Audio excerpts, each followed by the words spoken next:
Okay, so we are live. It is 1:23. Hey, I almost made it on time tonight.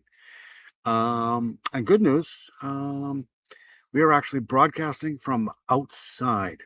It's going to be well into the 60s tonight, so that's good news. So we'll be able to do this outside, which is great because then I get to smoke. All right, so good to see everybody here. We got Leader Joe's in the house. Leader Joe's right there. Good to see Leader Joe. We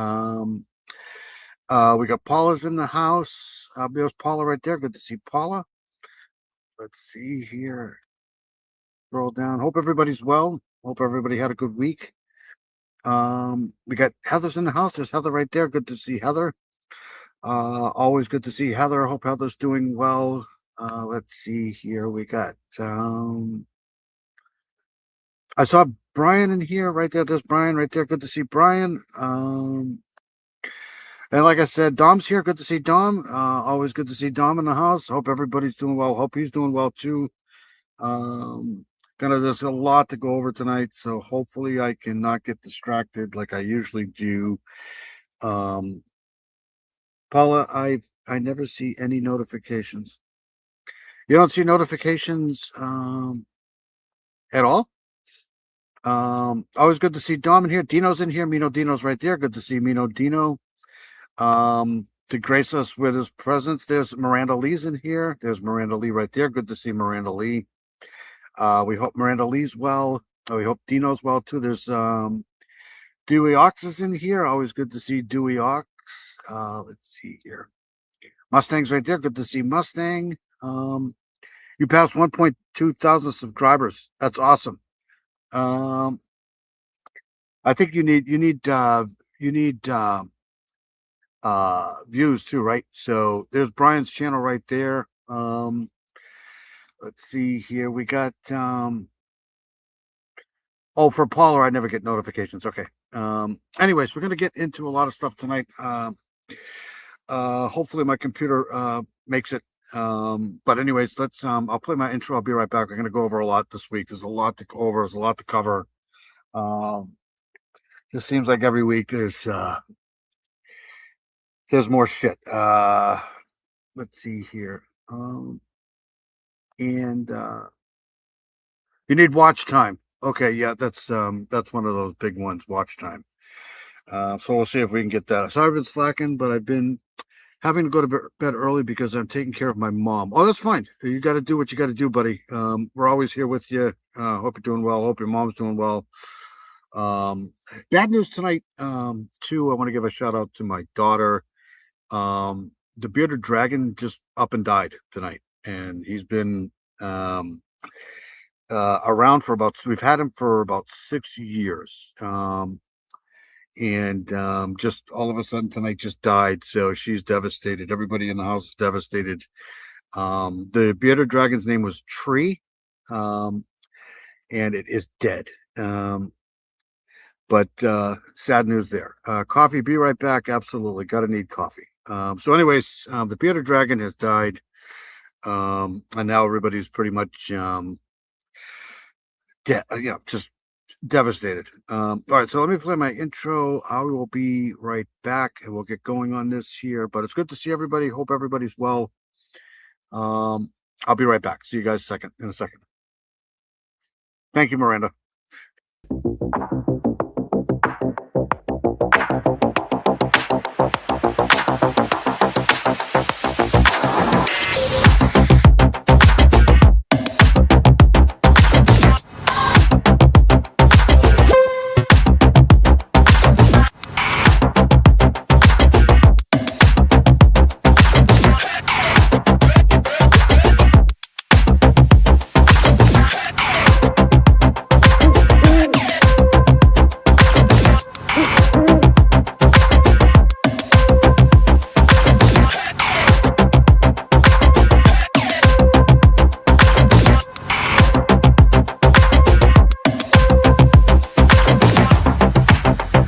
Just shot them. Yep, it's terrible. It's rough when you don't get along either. That's terrible. All right, so let's get going here. I was following that tonight. I just don't like to cover the mass shootings like that because I feel like, the more attention people give to these people, the more they're gonna do it. But let's start off. Hold on one second here. Hope everybody's doing well. It's been a good week. Um I do want to start out. Hold on one second here. Hold on a second here. What am I doing? All right, I'm back. All right, let me do this here. Let me get rid of my face here. Sorry. Aya's here. Good to see Aya here. Nobody likes to lose their dragon. Yeah, it was a good pet. It was huge. Anything that can last for 10 years like that in our house is good. All right, so let me play the first section here. We're gonna do. Good to see Fiend in here for sure. Um, what the hell am I doing? Yeah, that's Shay. We know that's Shay now. Let me.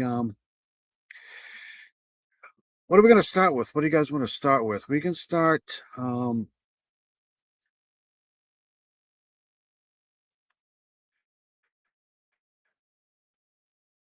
Let's play this here. Let's do this here since this is the latest news.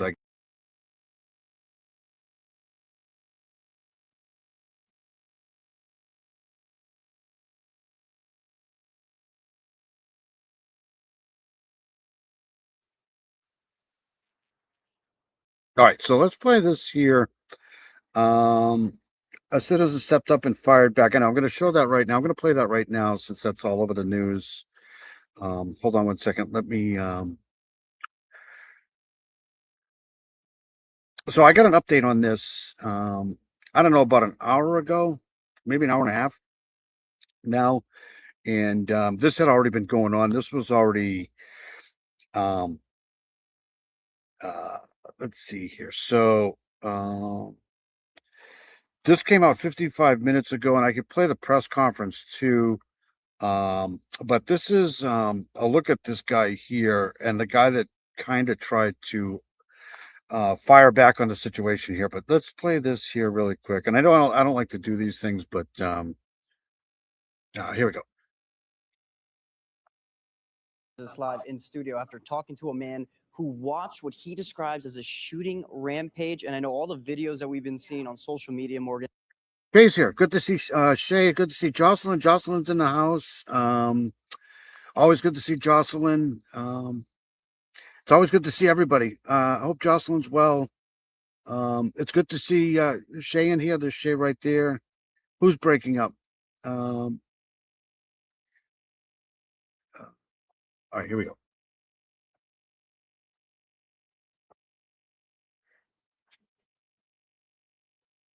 I could only imagine just how scary of a situation it was. Yeah, he's certainly still processing all of it. Eddie Lane Cohen says shots were being fired all around him. He was on his way home from work when he stopped at the light on Blue Lakes Boulevard, and he says he saw somebody. He's freaking out, obviously. And Park and I run over to the restaurant, and So there's no sound, you guys, and it's still cutting out, giving me multiple buffering like my brain. Okay, hold on. Let me let's see. He's frozen. Okay, hold on one second. I'll okay, hold on. Let me I'm gonna reboot and be right back.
Okay, I am back. Let me know if it's better now. Let's see here. My boy has 49-inch muskie yesterday was cool. Awesome. All right, so I should be back now. Let me thank you, Dom. Appreciate it. I don't know what's going on with my computer, but oh. All right, here we go. We'll start this over again. This is the latest on this apparent shooting in Twin Falls, Idaho, in this In-N-Out. I don't even know there was an In-N-Out. So must be a restaurant or something. But anyways, this is the latest on this. This was done an hour ago, so here we go.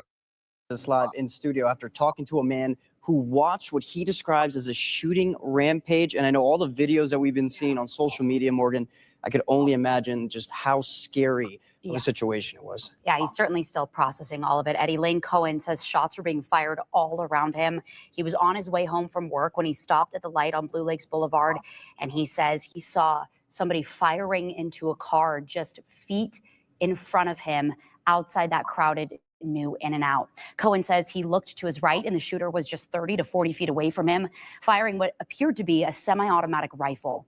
He describes the shooter as young, pale, with glasses and black hair. Cohen told me he doesn't know what happened with the person or people in the car in front of him that were getting shot at, but he saw them drive away. And of course, he hopes they're okay. And then he saw this man in the In-N-Out drive-thru with a handgun start firing at the shooter. He took this video as he drove away from the stoplight, and the two exchanged gunfire. Cohen says this man was shooting from a distance, but he might have saved lives because he distracted the shooter enough to get him to stop firing into traffic. I was able. Okay, so let's get back to the chat. Okay, so it looks like I'm back. Let me know if the video is good. Gretchen's here. There's Gretchen. In-N-Out is like a McDonald's or Burger King. Oh, okay, thank you. Appreciate that. I've never heard of that before, so. Okay, fine. I'm going to take my gummy tonight. That's good news, I guess. Let me see here.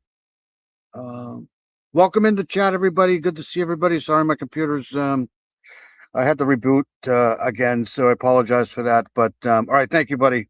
It's got to be something with StreamYard, because it doesn't do that normally. All right, so let's go back to this here. And there's this guy here. See this guy here?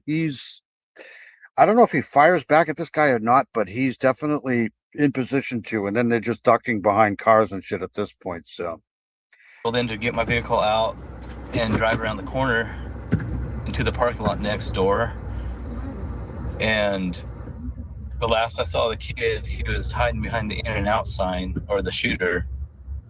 And he was exchanging gunfire with this other person with his handgun in the drive-thru.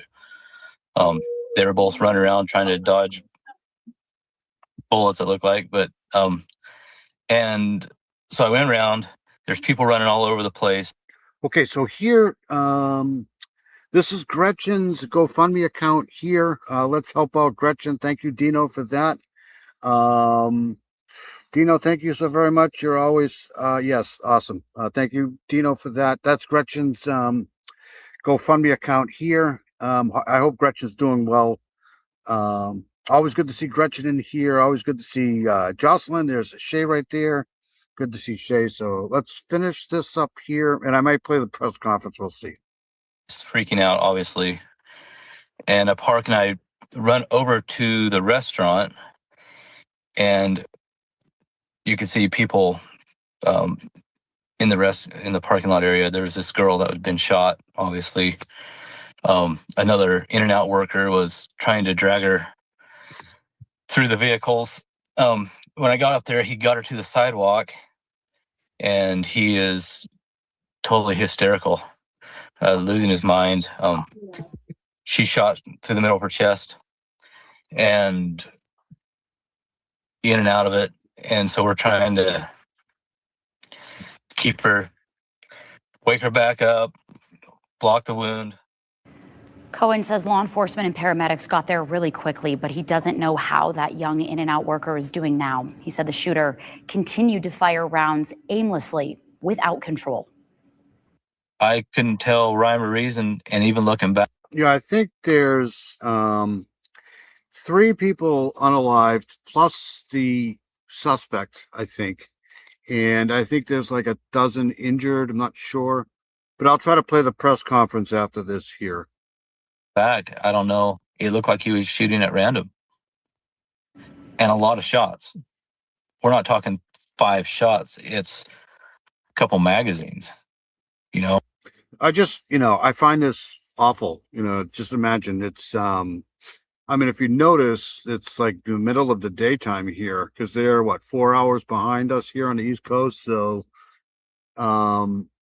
this happened in the middle of the day, pretty much. You're out just at a mall or, just wandering about out to eat for dinner or whatever. And this happens. It's got to be, panic, literally. he would empty one here and reload. He was shooting into vehicles. He unloaded his gun through the in and out. It looked like the drive-through window. He was parked up in there and like send a magazine through the drive-through window. Then the last I saw of him, he was running down the road further, which is towards the visitor center, which borders this property, kind of. Doing pretty good, but still no progress on our house though. But they did get our roof trusses delivered. That's good news. So someone said, I had on earlier, said the guy was friends with Lance Twiggs. I don't know. What that means. And there was still shooting going on. A Magic Valley native, Cohen is still trying to process everything he experienced, but mostly he feels for the victims and the in-and-out workers forever traumatized after experiencing this. He says he's been thinking about them all day. And this go down, I never thought it'd be even a possibility here. I mean, obviously it is, but you never think it will happen here or where you live. And to be in the crossfire of it all is even more eye-opening. You never know who you're around. When I was in my vehicle and they were shooting across traffic in front of me, I thought there was a good chance I was going to take a round. I was kind of hunkering down. Eddie, as I mentioned, we don't know the condition of that in-and-out worker right now. I did reach out to the manager of this new location, but I have yet to hear back. We do know at this time that 4 people are dead, including the gunman and several others, at least 5 people. Okay, so hold on one second here. Let's get a bearing of where we are. Peggy's here. Where's Peggy? There's Peggy right there. Good to see Peggy. I think that's the Peggy we know. No, maybe not. Let's see here. Sorry to hear that, Gretchen. All right, hold on one second. I'm going to give us a bearing of where the hell this is. I believe this is in Twin Falls, Idaho, and this is the Twin Falls shooting right here. Let me back out a little bit. It was literally right at this this restaurant. So I believe this is kind of down towards the border here.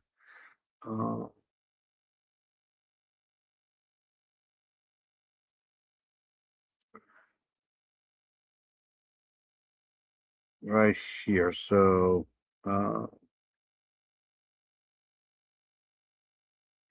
there's the border there. So this is, I don't know, about half an hour from the border here. But let's see if we can zoom in here.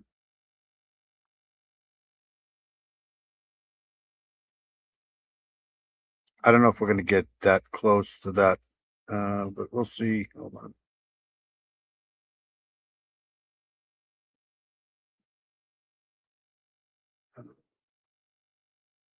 Yeah, it's not going to get us down there. Anyways, that's where we were. I don't know why this thing is in the way here. Street view. Let's do street view. That's it. That's an Outback Steakhouse. Let's go there. Well, anyways, it's in here somewhere. But that's where it is. That's where it happened, right in here.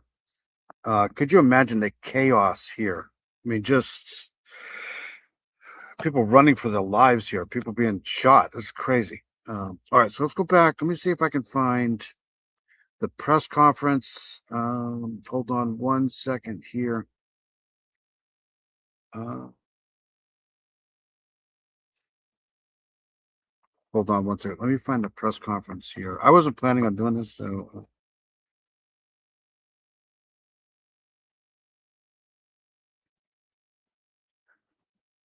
Shooting press conference.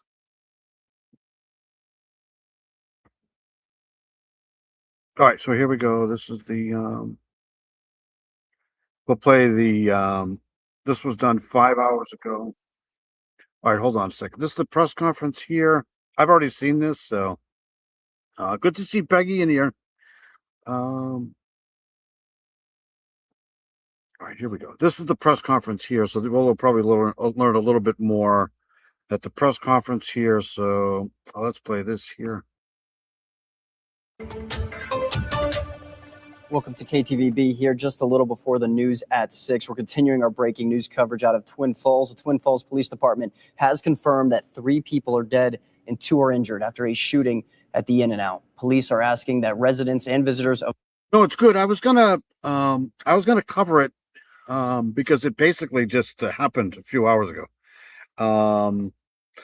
But yeah, it's good.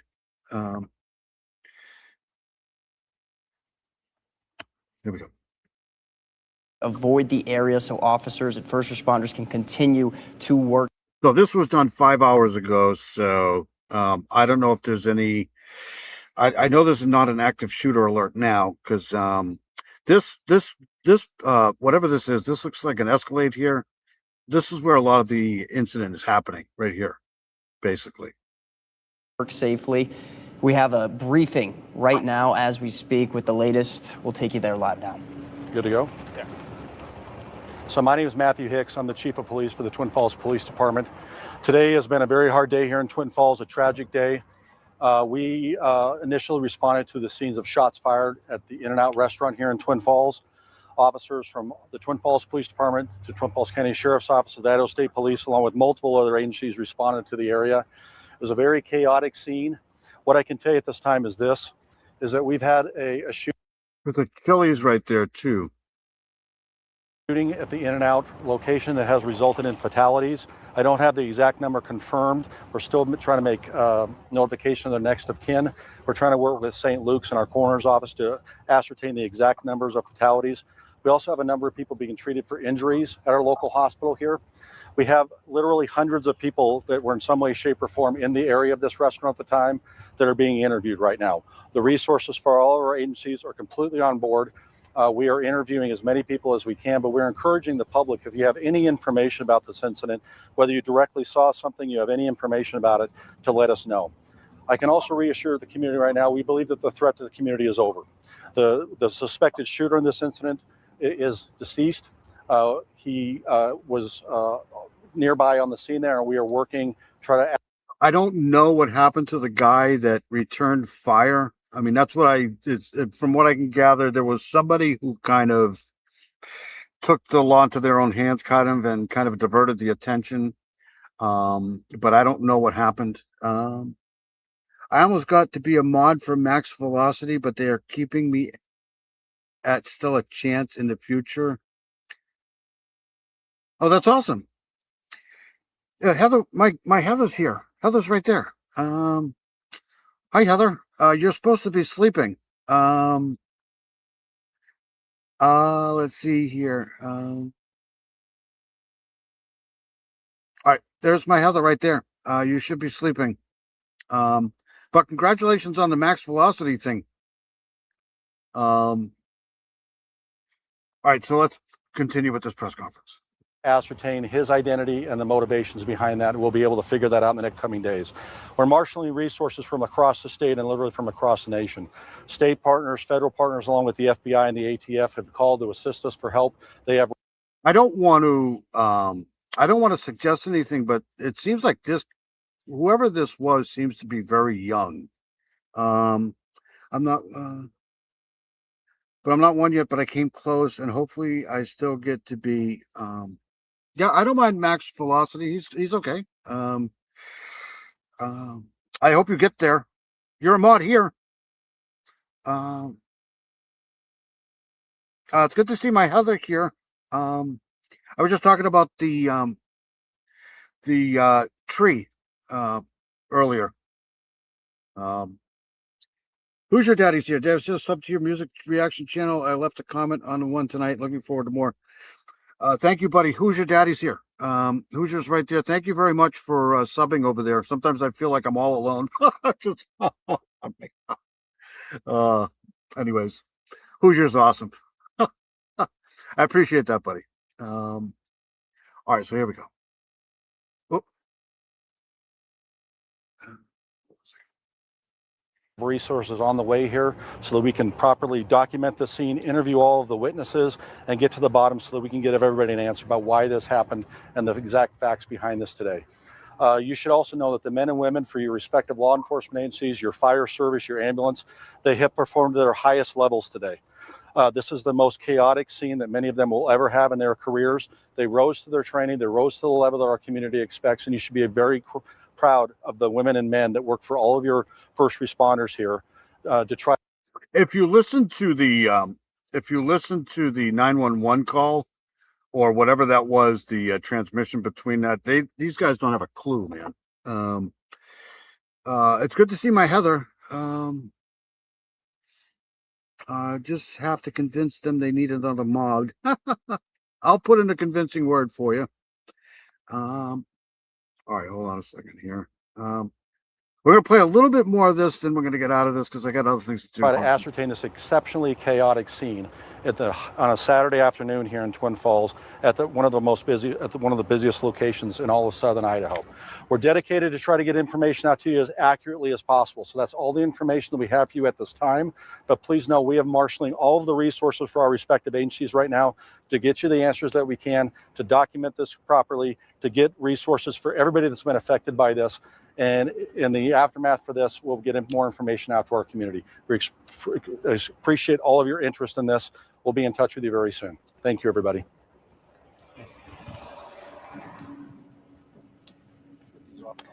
Okay, so that was the press conference. Hold on one second here. Let me stop sharing that. And I'll keep an eye on this. I don't know. There's probably not going to be another press conference tonight. That's just my guess. But if there is, I'll follow it. If there is another press conference, I'll try to. I could probably put the scanner on. Yes, I do. I do. But anyways, let's do this here. We got. I'm gonna go down and list a couple of things here. Run down kind of like the gauntlet here because there's a lot to cover tonight. I do want to get into the latest on the Bryan Kohberger thing. I want to get into the latest on the Nancy Guthrie thing. And we'll get there eventually. We're going to do the missing person case for the week. Hold on one second. I do want to play this here because this happened tonight here. And thought about going to Raymond tonight, but I've already been to Raymond like 3 or 4 different times. But this happened earlier today. There was a large police presence near Harriman Hill Road in Raymond on Saturday afternoon. And they were also at Pawtuckaway State Park, too. So this is a quick one here, but we'll play this. To breaking news tonight after a large police presence in Raymond. Good evening. I'm Caitlin Corbett. And I'm John Schoenheider. We don't know much yet, but we do know that police were called to Harriman Hill Road. Here's what it looked like earlier on your screen. There were multiple police cars, a fire truck, and an ambulance on scene. So me and my son started a reaction channel. I think it was over the winter. He kind of bugged out of it, but I've been keeping it going. It's called Dean and Dino Reacts. And I'll try to put that down in the description at some point. But I appreciate those who are asking about it. I'll try to put it in the description at some point. But I do appreciate people asking about it. But let's see here. Let's play this here. So this happened in Raymond today. Part of the road was blocked off for more than an hour. Raymond police say officers also responded to Pawtuckaway State Park around the same time, but investigators haven't told us why We're working on learning more about this incident and we'll bring you the latest as it comes into our newsroom. Okay, so that's that. I did want to play. Hold on one second here. Let me go.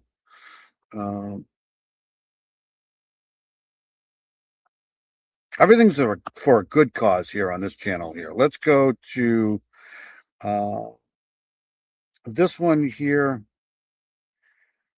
Hold on a second here. Hold on one second here. This is a follow-up to this story here. Hold on one second here. Let me play this here. So this happened. Cindy Lean's in here. I just Cindy Lean just jumped in. So this is what happened at Pawtuckaway State Park. So Pawtuckaway State Park is technically in Nottingham, New Hampshire, which is basically like a stone's throw away from Raymond, New Hampshire. And if you guys remember, there was something that happened over the I think it was the spring, and I did a live on location out there in Raymond. So I was really close to Pawtuckaway State Park. So this happened before the police presence, or after the police presence, or pretty close to the police presence in Raymond. This is a follow-up here, and there were 2 people stabbed at Pawtuckaway State Park in Nottingham, according to police. So this might be, the Raymond thing might be in connection to this. So here's this here. 2 men are in the hospital after being stabbed at Pawtuckaway State Park. Nottingham police say this appears to be an isolated incident. The stabbing happened Saturday afternoon in the parking lot of the beach at Pawtuckaway State Park. According to the Nottingham police chief, the 2 men were both stabbed in their abdomens. Shortly after the stabbing, there was a large police presence on Harriman Hill Road in Raymond. That's where a person was driving one of the victims to the hospital, but needed to call 911 for help because he was so seriously injured. Police say both victims went through surgery and are in stable condition. As for the suspects, police believe the people involved knew each other. They're looking for 2 men in a white Honda CR-V with a blue commemorative 1776 Massachusetts license plate. If you have any further information about this incident, reach out to Nottingham Police. In Nottingham, Kendra Brodus, WMUR News 9. Okay, so that'll put the fork in that one. I do want to cover this case too a little bit, and I don't know anything about this case at all. But hold on one second here while we play this. Has anybody heard about this? Hold on a second.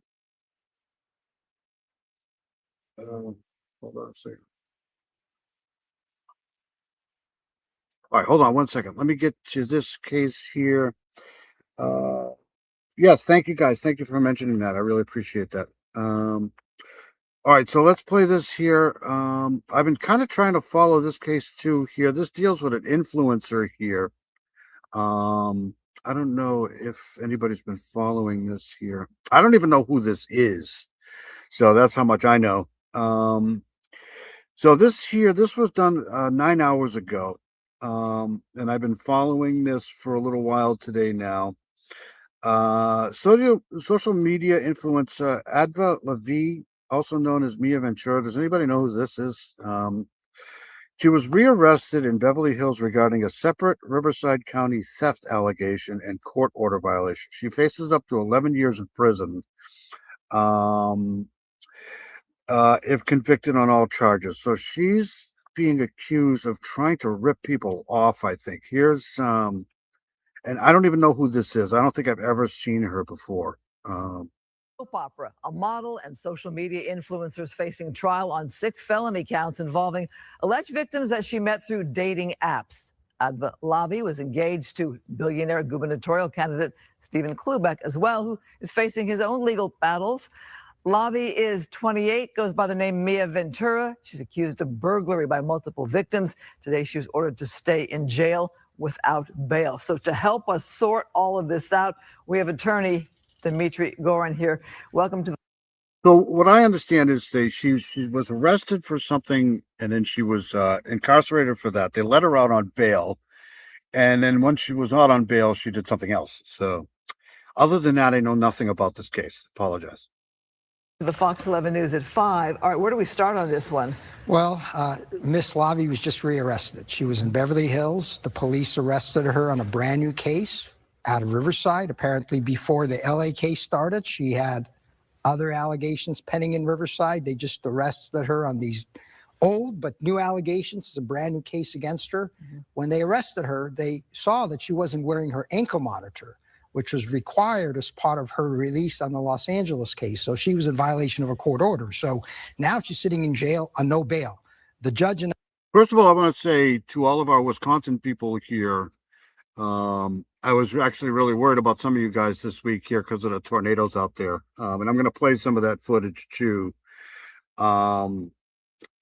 Burglars around here don't look like that. No, not at all.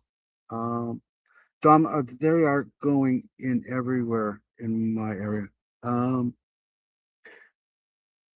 Good. I'm glad you guys are good because that was pretty brutal. Some of those tornadoes were pretty bad. in LA said, wait a minute, I released you on my charges, and now you're walking around Beverly Hills, you don't have a ankle monitor on, and you have a brand new case. You're in, no bail, you're in custody. So prosecutors, how do they tackle this one? Well, the prosecutors are going to show she can't follow court orders, that she's got a brand new case in Riverside, and they're going to fight hard to keep her in jail. Whereas her defense attorneys are going to do everything they can to give her another chance to remain out of custody. Detail some of the accusations. So she met these people, men, on dating apps. It was actually men and women. Yeah. She befriended them, and I guess she's very outgoing and charming. And as part of that, she would steal. She would gain their trust, and then all of a sudden people would notice their credit cards are missing, or their valuables, watches, jewelry, other things are missing. And eventually they realized she was stealing from them. So, Allegedly, that's right. There has been a probable cause determination by a preliminary hearing judge that there is enough evidence to go to trial in this case, but it hasn't been yet proven to a jury. But there are so many victims, there are the charged victims. I believe there's more than 5, and yet there's also 5 or 10 additional uncharged victims. So the case, in terms of the modus operandi, appears to be very strong for the prosecution. So if you're the defense, where do you go with this one? I think part of it is they're going to say the meetings were consensual. I think the defense is going to argue the meetings were consensual, and that perhaps because of the friendships, these were gifts, that she received luxury items, credit cards, watches. It's just as a gift between friends. And so they're going to argue consent. I've always said you got to be careful who you give to. I know there's a lot of great causes out there. Like we have Gretchen in here, who's really going through quite a bit here with the tornado and stuff that she's going through. But you got to really be careful of some of these content creators you give to, because everybody, there's a sucker born every day, and there's somebody who's trying to pull one over on you all the time, and you got to be careful. There's a lot of crooks, man. They're going to argue the crimes went for many months, if not years, unreported, and that there are inconsistencies in the victim stories. So they're going to argue to the court, Your Honor, these are all different cases. Separate them out. Our client shouldn't be prejudiced by all these different stories. They should all be separate trials. And we believe we can prove she's not guilty beyond a reasonable doubt. So adding to this story, she was engaged to billionaire Stephen Klubeck, who's been here during the political season talking about the governor's race, was a candidate himself initially, and then dropped out to back somebody else.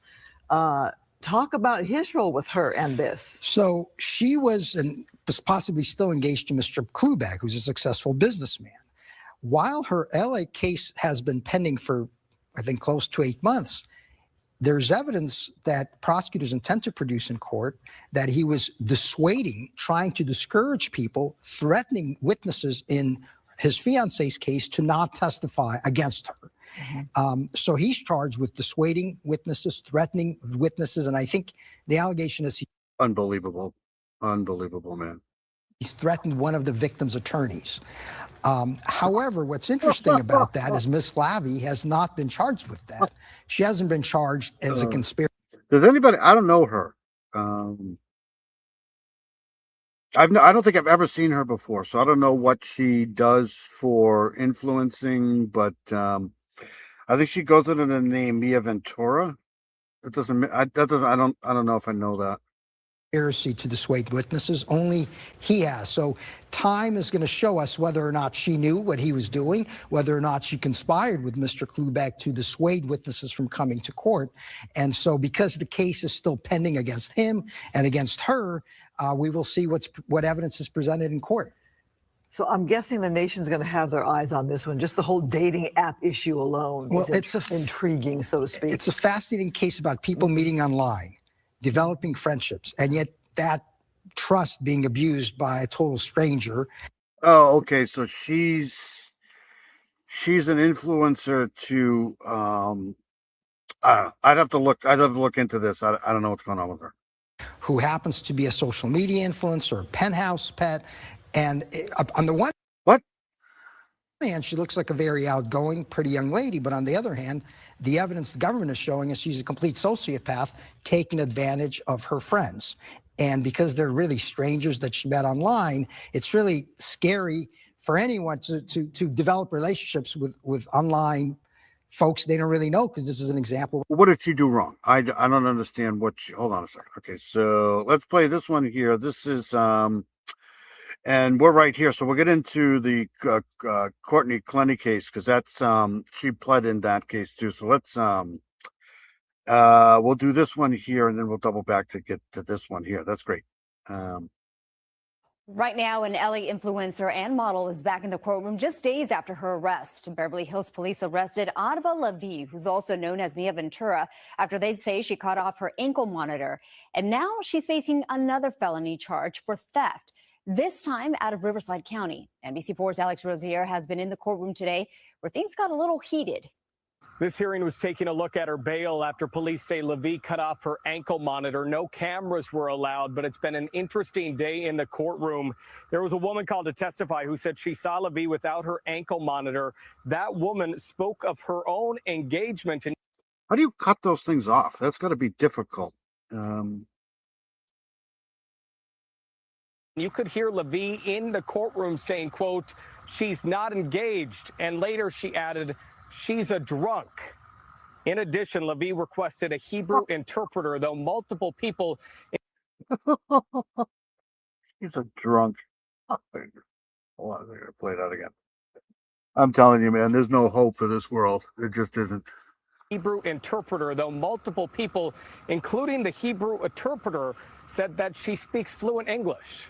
But this bail review hearing is for her cases in Los Angeles County. Last year, the LA County Sheriff's Office said Lavi stole from at least 10 wealthy older men.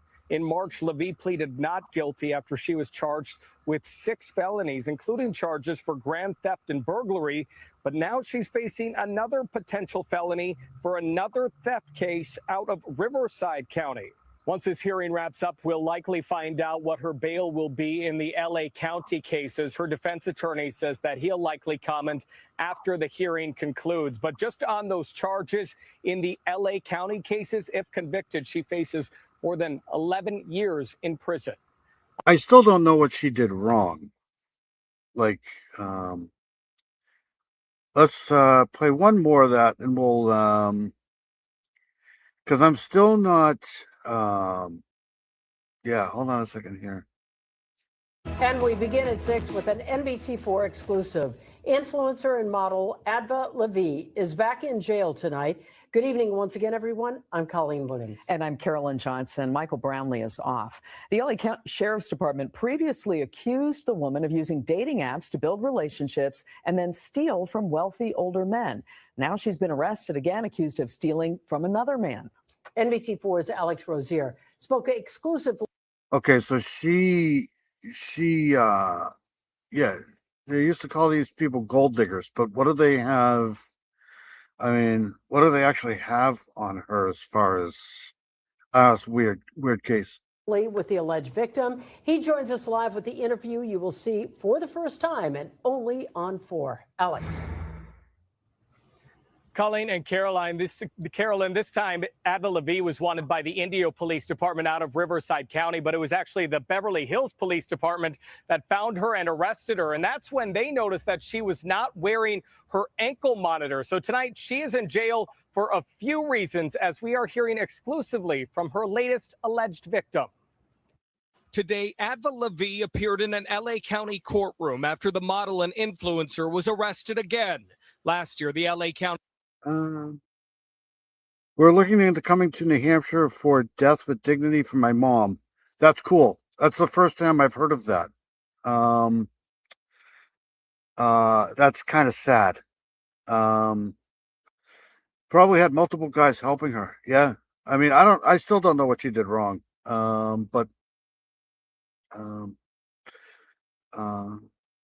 Takes me a while sometimes. County Sheriff's Office said Levy stole from at least 10 wealthy older men. Her latest alleged victim, much younger. How did that make you feel? Well, I mean, it's not a good experience, obviously. You feel violated. I spoke with Oscar. He said Adva Levy, who he knows as Mia Ventura, stayed at his Airbnb last year in Indio, California, near the 2025 Coachella Music Festival. She was invited because she was met through mutual friends. But Oscar said at one point she got upset because he didn't give her a free wristband to the festival. Unfortunately, later on we found out what she did. Oscar sent us this video he shared with investigators that appears to show Levy going through his Tesla truck. He told police she stole his Rolex, designer sunglasses, and a designer wallet. What do you think the value on all that is?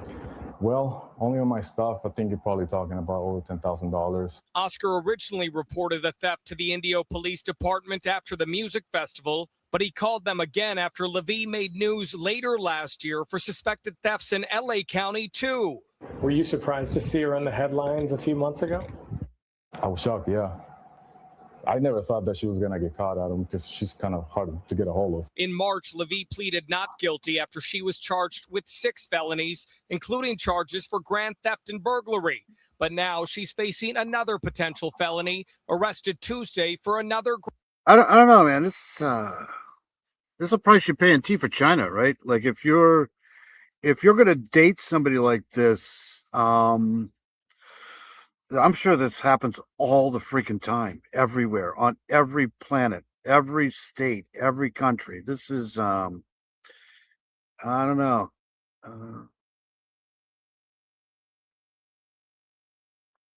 Grand theft for stealing from Oscar. How do you feel about her arrest? Well, it's some sort of relief. We don't exactly know how this is going to go, but at least, it's a step forward, that we've been waiting for. Hopefully she can be brought into justice. And again, she was arrested this week in Beverly Hills. That's when officers there realized that she was not wearing her ankle monitor. So she has more legal problems and cases in LA County and now case in Riverside County too. The model and influencer is expected back in court tomorrow. Carolyn. Alex, were you able to connect with Levy's defense attorney? We were able to reach out to Levy's defense attorney, Lou Shapiro, today, and we did just hear back from his office. A representative there said that.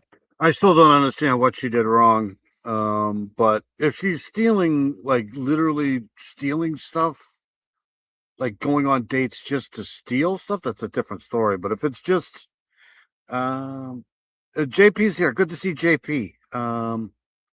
Yeah, that's terrible, Dom. I feel bad for that. That's awful.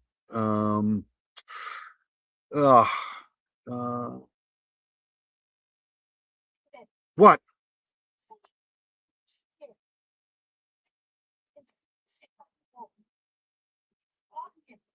Yeah, but I know, but that's like dating stuff. People do that all the time on dates. All right, so let's get out of that there. She's stealing items from people. Okay. That's called, I've seen that stuff before. All right, so we're going to go play this one here. Hold on one second here.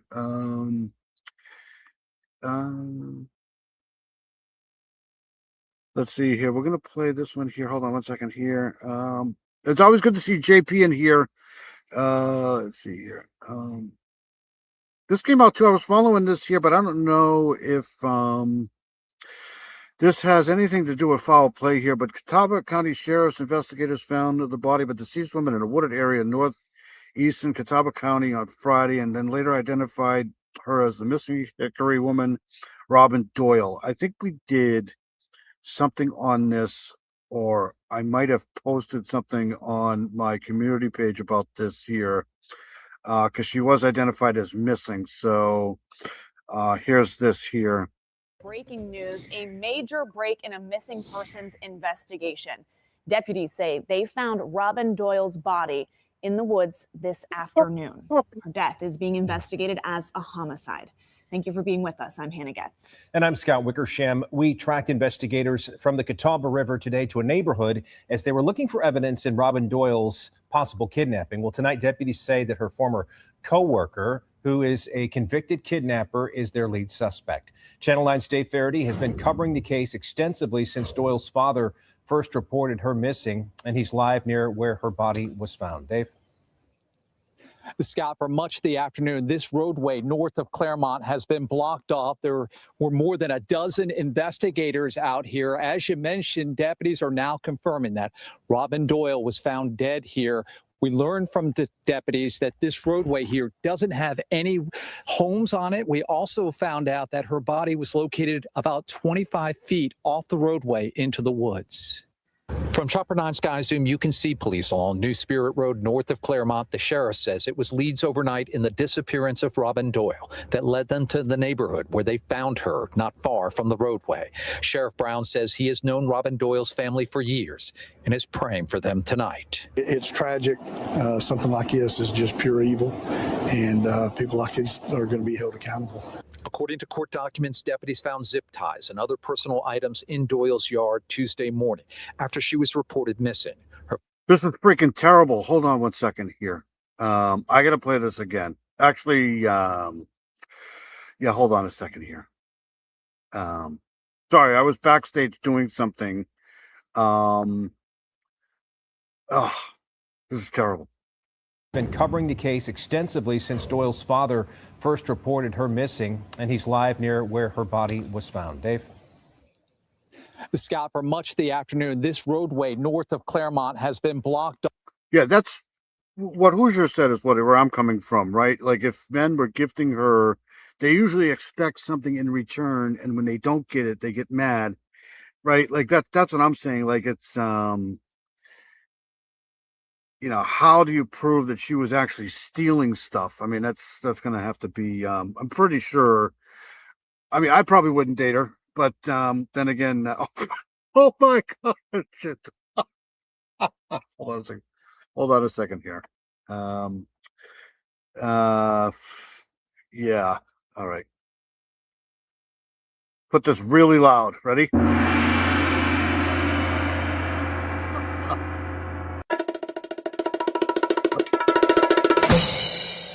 All right. Shoot me a text. All right. All right. So let's play this again.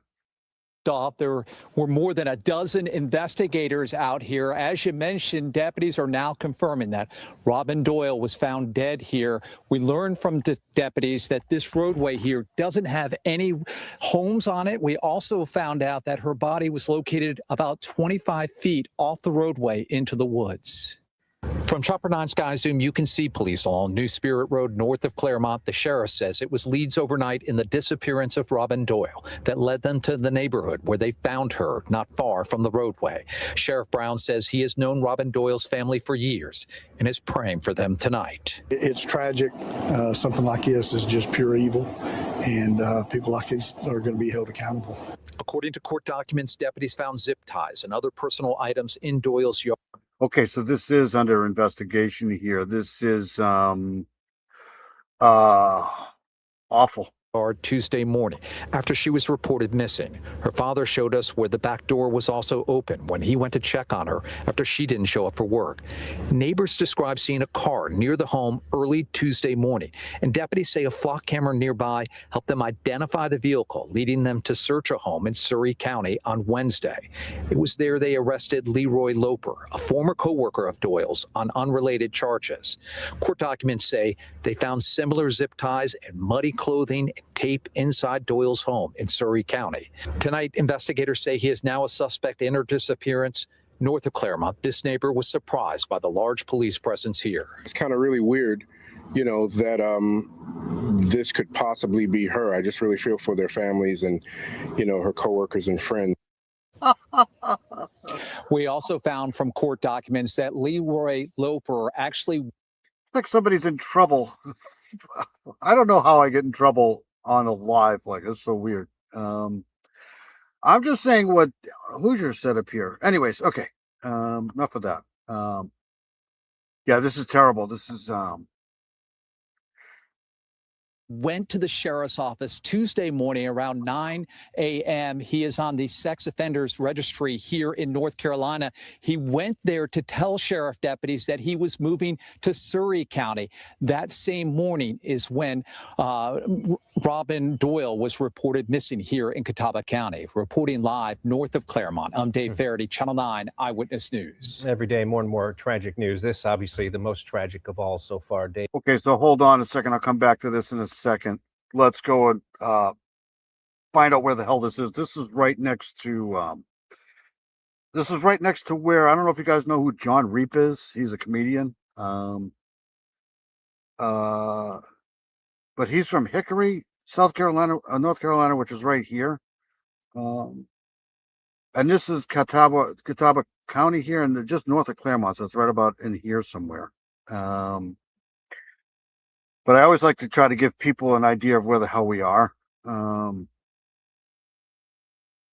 there's Claremont right there. So just north of Claremont, they said. So right in here somewhere. This is terrible. All right, so hold on 1 second here. Let me stop sharing that. Get back to this here. Is Heather going to bed? Good night, Heather. Good night, Mustang, and everyone but Dave. That's all right. All right, let's play this one here, and then we'll get out of this here. I'll keep following this. We'll play this one here. Meantime, tonight, colleagues are reflecting on the life of a missing Catawba County woman whose body was just discovered. Yes, and we first brought you this as breaking news earlier this evening when it happened. Investigators say Robin Doyle's body was found in a wooded area in the northeastern part of the county. A registered sex offender who was previously identified as a person of interest is now charged in her death. Tonight, WCNC Charlotte Siobhan Riley spoke with the folks who worked alongside Doyle about the This poor woman, I don't know what the hell happened to her.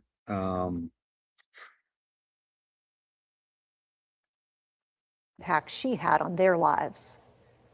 This sign at the convenience store where Robin Doyle worked reads, "Robin, the world wasn't ready for you to leave, but heaven needed you home." And people I spoke with said they are relieved to know that Leroy Loper has been charged. 7:31 is a date colleagues of Robin Doyle say they will never forget. Sherry Hefner worked with Doyle at this Catawba County convenience store on Springs Road, where she says Doyle was the manager and a strong leader. Last conversation was, we'll talk more about it tomorrow. That's the exact last sentence the woman had said to me. She was leaving for her father's doctor's appointment and then his birthday party directly after, and tomorrow never came. Investigators believe Doyle was kidnapped from her home in Hickory Tuesday. Doyle was found dead near this wooded area in northwestern Catawba County Friday, not far from where Tim Stammy lives. I was sort of nervous happening here in my neighborhood. But, I just hope they get justice for her. Leroy Loper is charged with murder, first-degree kidnapping, and concealment of death. Catawba County deputies had already arrested Loper Wednesday for unrelated sex offender registry violations. He was.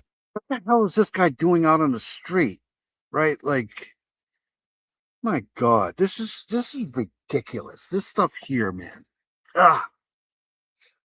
Previously convicted of first-degree kidnapping and second-degree forcible sexual offense in 2018. I found out the information of he was a past employee and. Have a good night, Dino. Always good to see you, buddy. Hope you have a safe week, good week. Dino's awesome. Stay safe, buddy. Always good to see you. Always good to see you. She's a very big-hearted person, so she gave him multiple chances, and he actually had, my understanding, a part in getting him the job. For now, colleagues say they will miss Doyle and the impact she had on the community. There's so many people that's grown up with this woman. They remember her back from childhood every day. Like, we had a customer come in and say that y'all got big shoes to fill. And Sheriff Don Brown says this investigation is still active and they will continue pursuing leads until the family gets the justice they deserve. In Catawba County, Siobhan Riley, WCNC Charlotte. All right, I'll keep an eye on that. That's just a sad.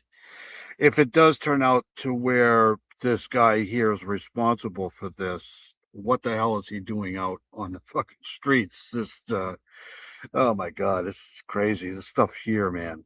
All right, so we're gonna go to a case that we've covered numerous times here. The OnlyFans model here, Courtney Clenny, is that her name? Courtney Clenny, something like that. But so she's accepted a plea. So let's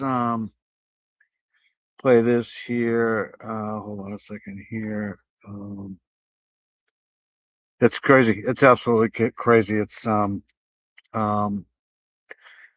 you can't make this stuff up, man. It's and then they get shot. They're shocked when something happens, right? Like it's all right. So this is the case with the Courtney Clenny. She was the online model who OnlyFans model who unalived her boyfriend, and she claimed it was self-defense. So Courtney Clenny, 30, who amassed 2.5 million followers on Instagram. Courtney Taylor initially pled not guilty of fatally unaliving Obuselli. 27. He was 27 on April 3rd, 2022. And she was claiming self-defense. So she's accepted a plea deal in this here. So here we go. Family of Christian Obuselli is speaking out one day after his girlfriend, OnlyFans model Courtney Clenny, announced she will take a plea deal in his killing. Clenny is accused of stabbing Obuselli to death inside their Miami apartment. CBS News Miami's Nakaya Carrero is your reporter in Miami, as the model will soon learn her fate. The family of Christian Obuselli have been grieving their son's death since April 2022. Through their attorney, they released a statement about Clenny's decision. Boston Christians here. Just a shout out to Mino Dino. It's always good to see Mino Dino here. Always good to see Dino here. All right, here we go. Decision to take a plea deal in the courthouse behind me. In less than 2 weeks, Courtney Clenny is scheduled to sit inside a courtroom to learn how much time she will have to serve for the death of her on-again, off-again boyfriend, 27-year-old Christian Obuselli. His family's attorney released a statement Saturday that says, "I am pleased to announce the defendant Courtney Clenny, the state, and the Obuselli family has reached a resolution that would avoid an unnecessary trial." It goes on to say, the resolution will be made public at a sentencing hearing on August 10th at 10 a.m. Pleading guilty and accepting full responsibility will begin the process of bringing closure to a very tragic, life-changing event for the Obuselli family. This comes one day after Clenny's attorney made the announcement that the OnlyFans model would not be going to trial as planned. Her attorney said in a statement Friday, the terms of the agreement are not final until accepted. Okay, so she's been in custody since August the 22nd, 2022. Can you believe that? Was there a further comment on the specific terms until they are placed on the record? So they're not going to say what it is until they place it August 10th. So that'll be released August 10th. By the court, Ms. Clenny, 30, has been in custody since August 2022 in connection with the April 3rd, 2022 death of Christian Obumseli at the Miami apartment she rented. We will reserve further comment on the specific terms until they are placed on the record before the court. Clenny is charged with second-degree murder after she allegedly stabbed Obumseli. It seems like it was just like yesterday, 2 years ago. Can you believe that? 22. Inside an Edgewater condo on April 3rd, 2022. This video shows an alleged confrontation in an elevator between the pair 2 months before Obumseli's death. Evidence released since Clenny's arrest has painted a troubling relationship between the couple. I reached out to the Miami-Dade State Attorney's Office after the news broke about the plea negotiations. They could not comment due to this being an open, ongoing case. In Miami, Nakaya Carrero, CBS News, Miami.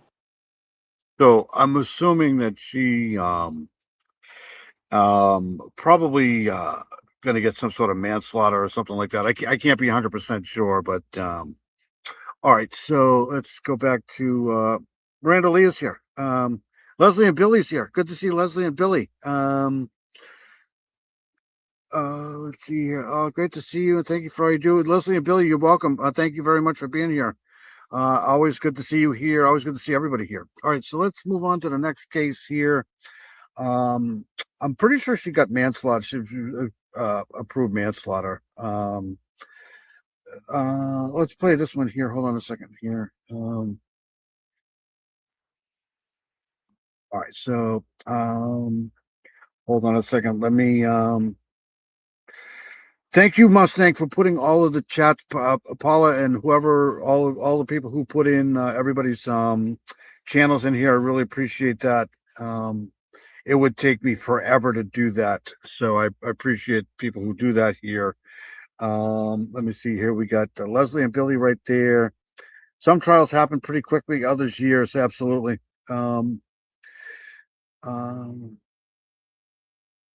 All right, so let's get back to this here.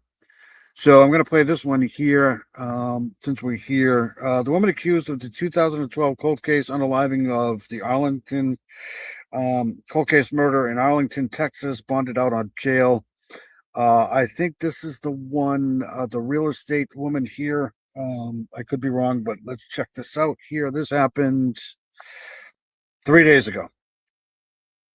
Arrested for a 14-year-old Arlington murder case, is now out of jail. Good evening, I'm Steve Eager. And I'm Heather Hayes. Myra Velasquez is charged with capital murder. She was released this morning after posting a $450,000 bond. Her attorney says that she will wear a GPS monitor and will have to remain in Dallas or Tarrant counties. Fox 4's Dion Anglin joining us now live with more. Dion. So I'll try to put it in the description at some point. Thank you so much for that, Mustang.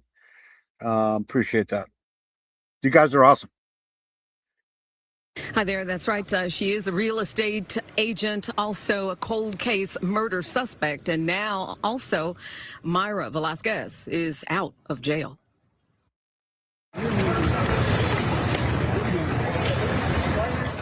On a $450,000 bond, real estate agent and 2012 cold case murder suspect Myra Velasquez on Wednesday walked free from the Tarrant County Jail.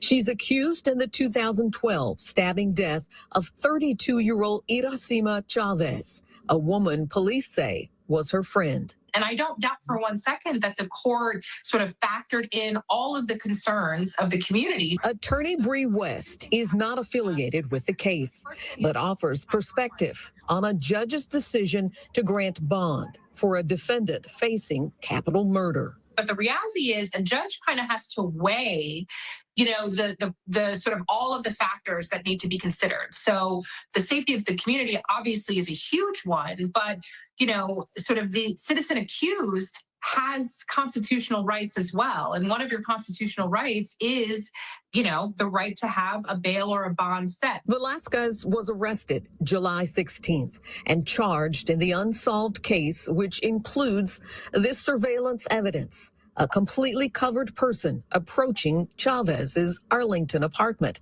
in January of 2012. Chavez's body was later discovered inside. Police say she'd been stabbed more than 100 times. Does anybody remember this case? I remember this case like it was yesterday. Yeah, it's crazy. I don't know how. Maybe it's because she doesn't have, that dirty of a record, but this is a case that I remember pretty vividly. The video never led to the suspect's identity, but earlier this month, police say new DNA analysis has. Velasquez was followed to a restaurant where investigators managed. I don't know, man. I said this last week. It's possible, it's possible that she kind of disguised herself, but I'm going to play this again, man. Hold on a second here. Now, you tell me if this is a woman or not. I'm not buying it, but I don't know. It's possible. Hold on a second. Here we go. Ready? Which includes this surveillance. So this is they're saying that this is a woman here. Evidence. Right. It's very grainy, and a completely covered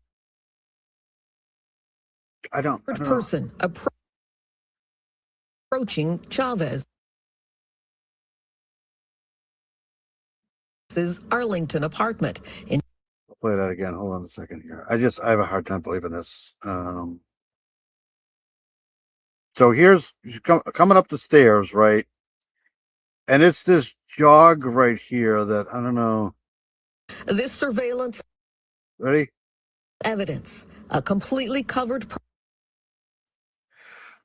approaching Chavez's Arlington apartment in January of 2012. Chavez's body was later discovered inside. Police say she'd been stabbed more than 100 times. The video. I don't know. It just, like I said, it's possible. It's definitely possible. I just don't know how a jury. That's her friend, right? Her DNA is going to be in the house, right? This is her best friend. This is like one of her best friends. So the DNA is going to be there.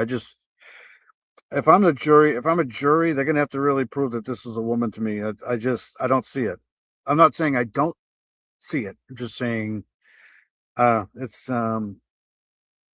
depends on where the DNA was, I think. Never led to the suspect's identity. But earlier this month, police say new DNA analysis has. Velasquez was followed to a restaurant where investigators managed to secure a fork she had eaten with. They say it was a match with DNA found at the crime scene. Conditions of Velasquez's bond include an ankle monitor with GPS tracking, as she must remain within Dallas and Tarrant counties. Attorney West says the restrictions are with serious consequences. You're going to do things like check in at least once a month with a bond officer, maybe more often than that. You're likely going to be restricted from contacting certain people. And to make the argument, is she a danger to the community? Well, she's seemingly not had a problem for 14 years, right? Or is she a flight risk? Well, she's kind of been in this community for the last 14 years. Well, does she have ties to the community? She's kind of. Don't forget, she's a friend of the murder victim. So she's probably been in that apartment before. I would assume if they're friends, she's been in there before. So, I don't know. It's like I said, it's possible. Been here. Her life is here. Her job is here. If they're swabbing a liquid of some sort that they believe is blood. Last week, the attorney representing Velasquez told Fox 4 they plan to challenge the DNA evidence itself. He declined to talk on camera Wednesday, saying he will first meet with Velasquez. Her bond conditions likely being a priority in that discussion. I'm telling you that they gotta be careful with DNA here because um,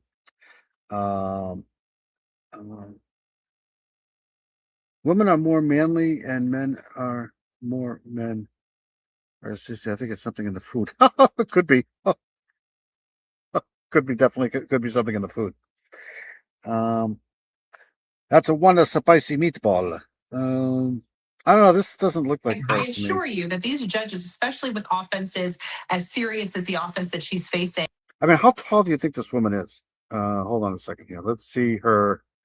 Let's see Assure you her. that these judges, especially with offenses as serious as the offense that she's facing, there is no Likely.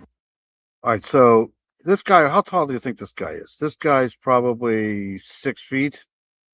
And she comes up to the shoulder here. So she's probably like 5. Being a priority. Let's go back to this here. Really quickly here.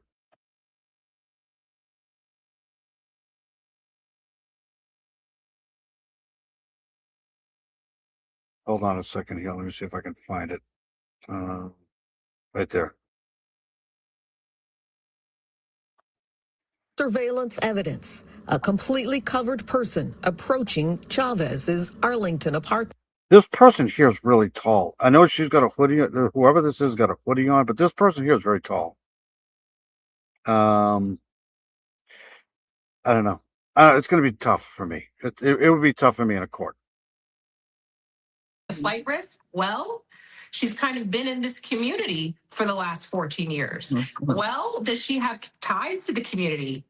She's kind of been here. Her life is here. Her job is here. If they're swabbing a liquid of some sort that they RJ and EXKM is here. Good to see RJ here.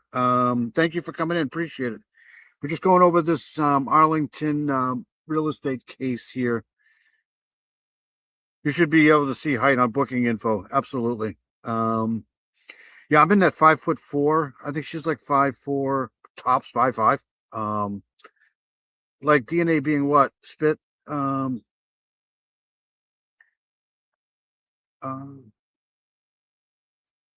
Yeah, that's where I'm at right here. I'm at this here. I'm at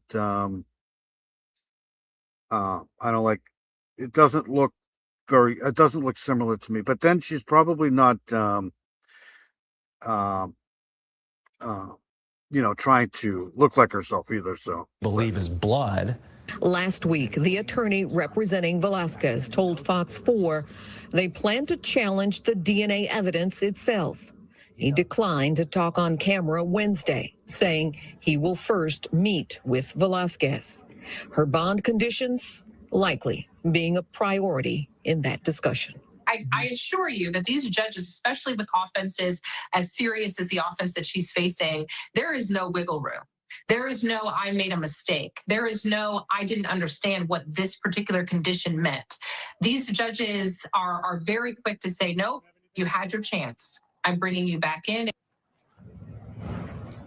And again, the attorney representing Velasquez, Frank Sellers, declined to talk on camera today, saying that he needed to meet with his client first before making any other public comments. And we should point out as well, a motive in this case has never been publicly outlined. yeah, I think so. This case goes back all the way to early middle 2000s, I think, and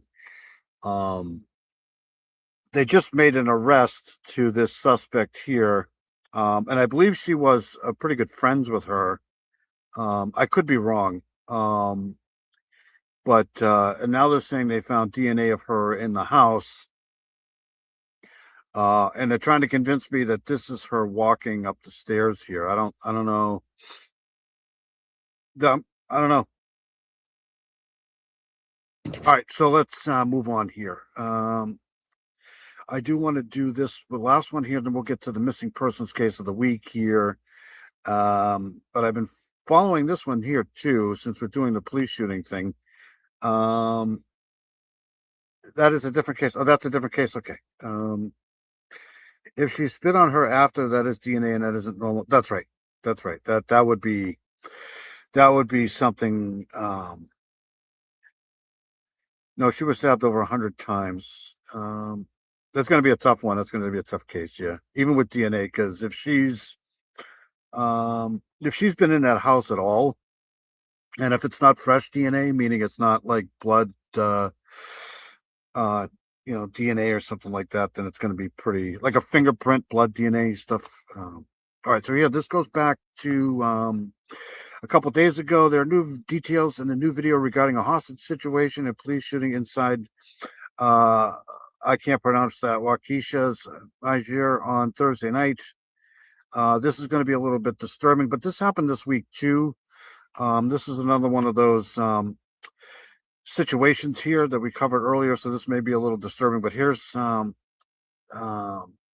we go. Inside the Meijer store after a hostage situation and a police shooting last night. Brett Lemoyne, our Waukesha County reporter, has been all over this story minutes and actually just as police arrived. Brett, you got some new video for us. What have we learned and what do we see?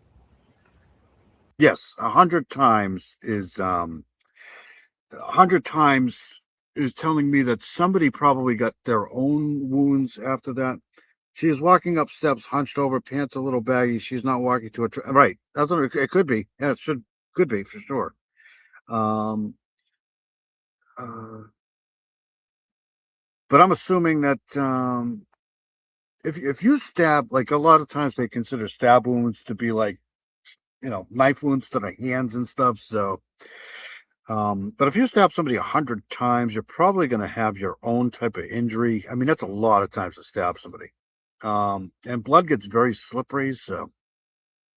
Yeah, and Sam and Ben, this video, we want to warn viewers, is very graphic and bloody, which is why we've had to blur a lot of it. Both the suspect and victim are seen on the ground inside the department store, right next to the men's section. Take a look at this video just into our newsroom. Waukesha police say the victim suffered an injury to his hand. Later in the video, the victim is seen walking away with police, his right hand covered in blood. Now, it appears that part of his thumb is missing. The person who sent it to us, Brian Jensen, shouted at police that the victim was actually trying to stop the suspect with a belt. The suspect was later taken out of the store on a stretcher. Police have not identified the suspect by name. Now you're looking at video from Thursday, and today police confirmed that the suspect is a 21-year-old man from Waukesha. This is someone police say is known to them and that they've arrested before. Police say he called 911 from inside the store just before 6 last night and told dispatchers that he had a knife and a hostage. When officers arrived, they told him to drop the knife. Police say the 21-year-old didn't. An officer shot him. Police would only say that the victim is a 59-year-old man. They would not say if the suspect and the victim were connected in any way. Police would also not confirm how the victim was hurt. It could be several weeks, guys, before the suspect is criminally charged. He is still in the hospital. Today, Ben and Sam, police also addressed eyewitness accounts given to Fox 6 last night live on the air from a woman who said she saw the suspect with what appeared to be white makeup or white paint on his face. I spoke with Waukesha police today. They told me that when they arrested this suspect, he did not have anything on his face. They note he is a white male with very pale skin, and that could be one reason why people thought he had white paint on his face. Reporting live in Waukesha, Brett Lemoyne, Fox 6 News. Brett, I have a couple of questions for you. I want to start with the suspect and the victim. We could see in the video they're both on the ground. Do we know what happened there? Mm-hmm. Well, Ben, it could be because police weren't sure who was the suspect and who was the victim. Another possible scenario could be the fact that the victim was in so much pain after that injury to his thumb. Again, it appears to show, the video appears to show that his thumb was gone from his hand. That could be one reason why he was on the ground. It's really important to note, and it's difficult to see because we had to blur the video, that the suspect in this case is seen in handcuffs. He has handcuffs, his hands cuffed behind his back. The victim, however, does not. I think that's pretty telling. And this was a very bloody scene. You know what's interesting, Brett? So we know police say this came in as a call that man made saying he had a hostage. But Brian Jensen, the witness who took this video here, seemed to say that guy, talking about the victim, the guy who hurt his hand there, is a hero. We don't know if how it played out, if there actually was a hostage or if it was a man with a knife, right? That's correct. Yeah, it could be that the victim in this case was trying to get away or was attacking this man after he was being attacked by the suspect with a knife. We don't know. That's all part of the investigation right now. Again, police are not saying how these two men are connected, if at all. They could be strangers to one another, but certainly that is part of the investigation here as things progress. Ben, it could be a long time before criminal charges are filed in this case, because as of right now, police tell us the suspect remains in the hospital in custody, but still being treated for the injuries that he sustained out at Meijer last night. Well, that video providing us an entirely new perspective, so much new information as this story continues to unfold. Brett, thanks. Okay, so I'll keep an eye on that. That was a big case earlier during the week that I wanted to cover. But there's, like I said, there's so many freaking cases going on. It's I could literally do Pertinent's here. It's always good to see Pertinent. God, I haven't seen you for a while. I hope you're well.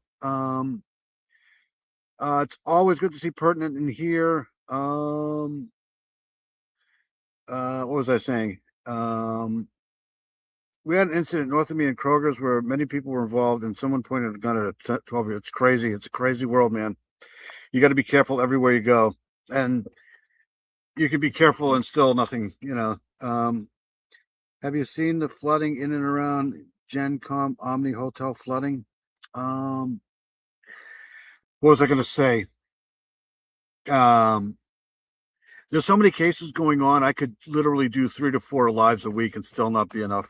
All right, so let's do this here. I want to do, let's do the missing person of the case now, missing person case of the week now. And I think this is actually an update on this case because I think we've done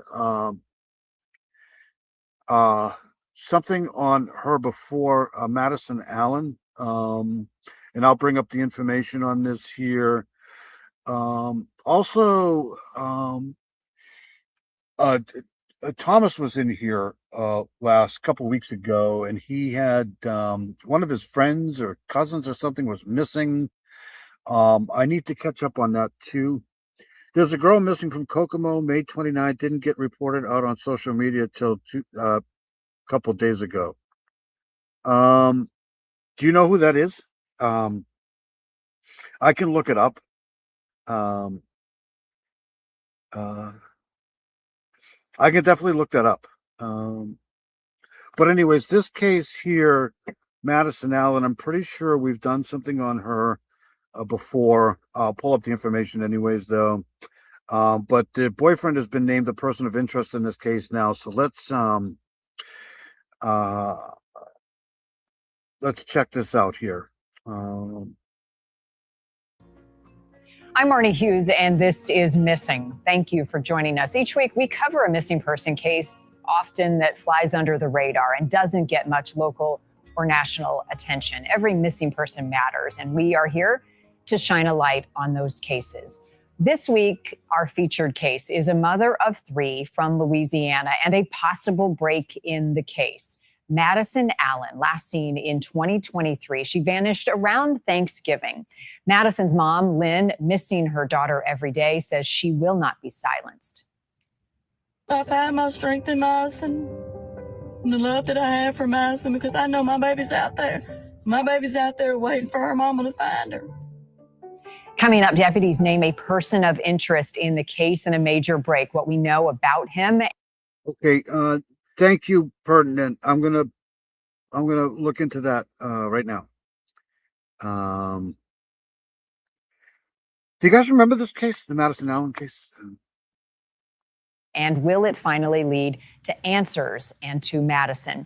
First, several updates on other missing cases we are following. The search is intensifying for Liz Waddell, a wife and mother from North Carolina who disappeared while on vacation in the Caribbean.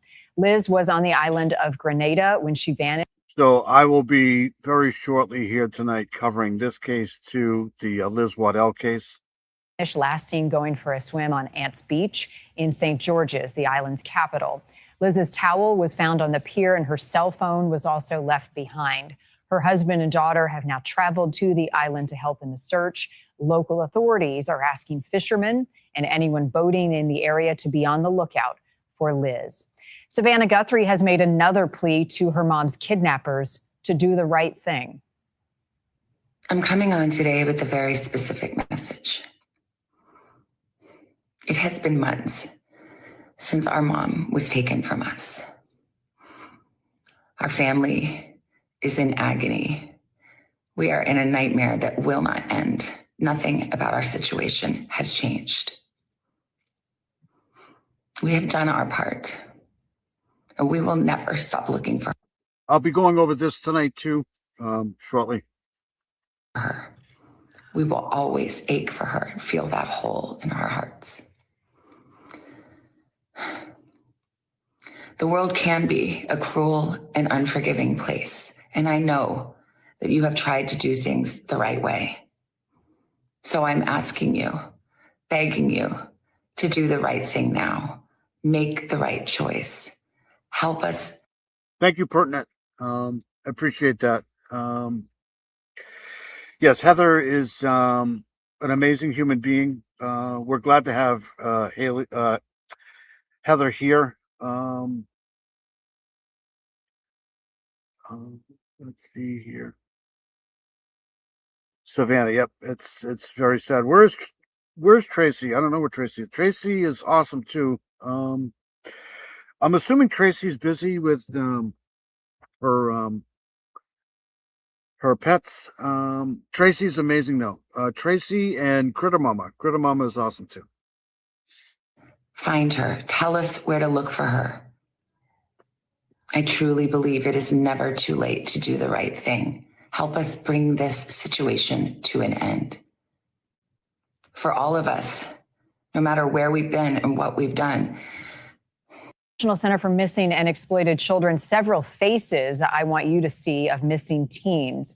Have you seen these children? Jesselyn Jones, last seen May 17th, 2026. Jesselyn is 13 years old from Cedar Rapids, Iowa. Osvaldo Ortega. See, I just can't, I can't keep up with these. No matter how hard I try and how fast I go on these, there's just no way of keeping. I mean,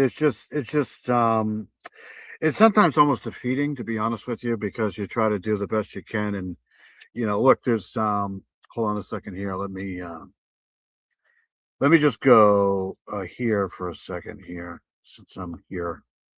Hold on a second here. Let's go here. I mean, this is what I've posted just in the last couple of days, as far as missing people. So I have this one here, Aaliyah and Robert. They've been missing for a while, actually. This lady here, somebody posted this here with no, I don't think there's a name, but this was right here in Gorham, New Hampshire, actually. Here's another one here. When did I post this? This was 18 hours ago. There's another one there. I mean, there's just so many missing people that,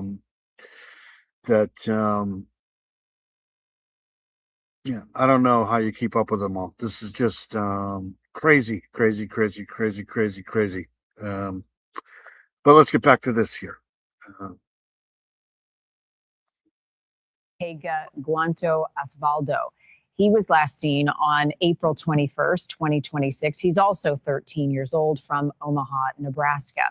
Melanie Takado Chihiro and Isaac Thrasher are siblings missing since September of 2025. They're from Macomb, Illinois. It's believed these kids may be in the company of their mother and father. Call 911 if you see any of these kids or submit a tip to 1-800-THE-LOST. It's actually embarrassing, she was speaking a beautiful soul. Yeah. More and more shootings and crimes every day. It's nonstop. Poor kids. Yeah, absolutely. Breaking new details now in this week's featured case of a missing mother from Louisiana who should be celebrating her 35th birthday with her 3 children this weekend. This is the newly named person of interest in her case, according to police, Thomas Morris. The West Feliciana Parish Sheriff confirming to News Nation Morris is a person of interest in Madison's case and that of another missing woman. He has been arrested and charged now in the kidnapping of a third woman. Our case this week is focusing on Madison's disappearance, and her mom tells us she feels it was Morris who abducted Madison and he picked the wrong girl. Where is Madison Renee Allen? A mother. Instead of my daughter celebrating her birthday with her family and friends and all that love her and care about her, she is missing. Who can't stop. It feels like every time we take a step forward, we're not back 5 steps. Won't stop. Having a missing child is the hardest thing you could ever imagine. Until her daughter is home. You still pray. You still pray that your baby's gonna come home. Lynn Rollins last talked to Madison Renee Allen Thanksgiving 2023. It wasn't unusual for some time to pass between mother-daughter check-ins, as Allen, in her 30s, was known to struggle with drugs and was living in Louisiana, away from her family in Mississippi. She had lost her apartment, but she had a car, so she chose to stay in and out of hotels at this time, and she was using her car to get back and forth to little jobs that she. Thank you, Cindy. I appreciate that. It's hard to keep up with the crime for sure. When I think of her, I think of Deb Squad, Who's Your Daddy, Cromley, yep, Gretchen.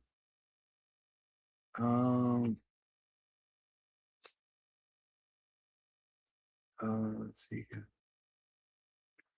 We need more people to do this stuff here because like I said, it's one thing to be in the spotlight, like one of these what they call high profile cases and stuff like that, but it's another thing to be that person that doesn't get the coverage, right? And that's what people like Southern Gal try to do, and others, Me Too. They need to have somebody looking out for them too, because all missing persons cases are important. There isn't one that isn't important, but there's just too many. Madison then wrecked that car and moved in with a new boyfriend. I didn't ask a whole lot of questions. She didn't volunteer any information, so I just assumed it was a new boyfriend, and she moved in. Yes, Mustang is awesome. Mustang is everybody in here is great. Everybody. That's why I give everybody wrenches, because if they get a case here, throw it in here. I can put my email in here too. I'm going to do that now. Just in case you got a case that you want somebody to look at. All right, here we go. And to help take care of his kids. Okay, so let's hold on one second here. Let's get out of this here.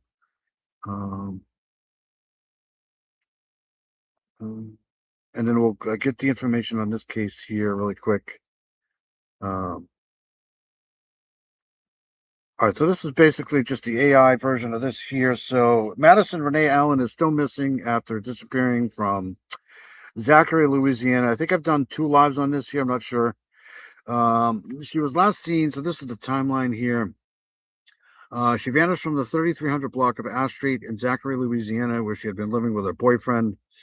Her mother, Lynn Rollins, last heard from Madison via text on November 29, 2023 regarding a new job.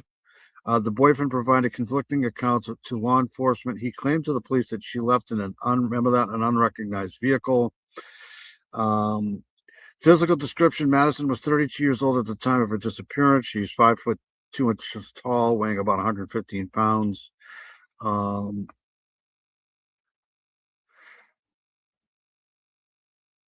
I believe there's a $5,000 reward, but this is kind of like an update in this case because I think they finally named him, the boyfriend, as a person of interest. That doesn't really mean much, but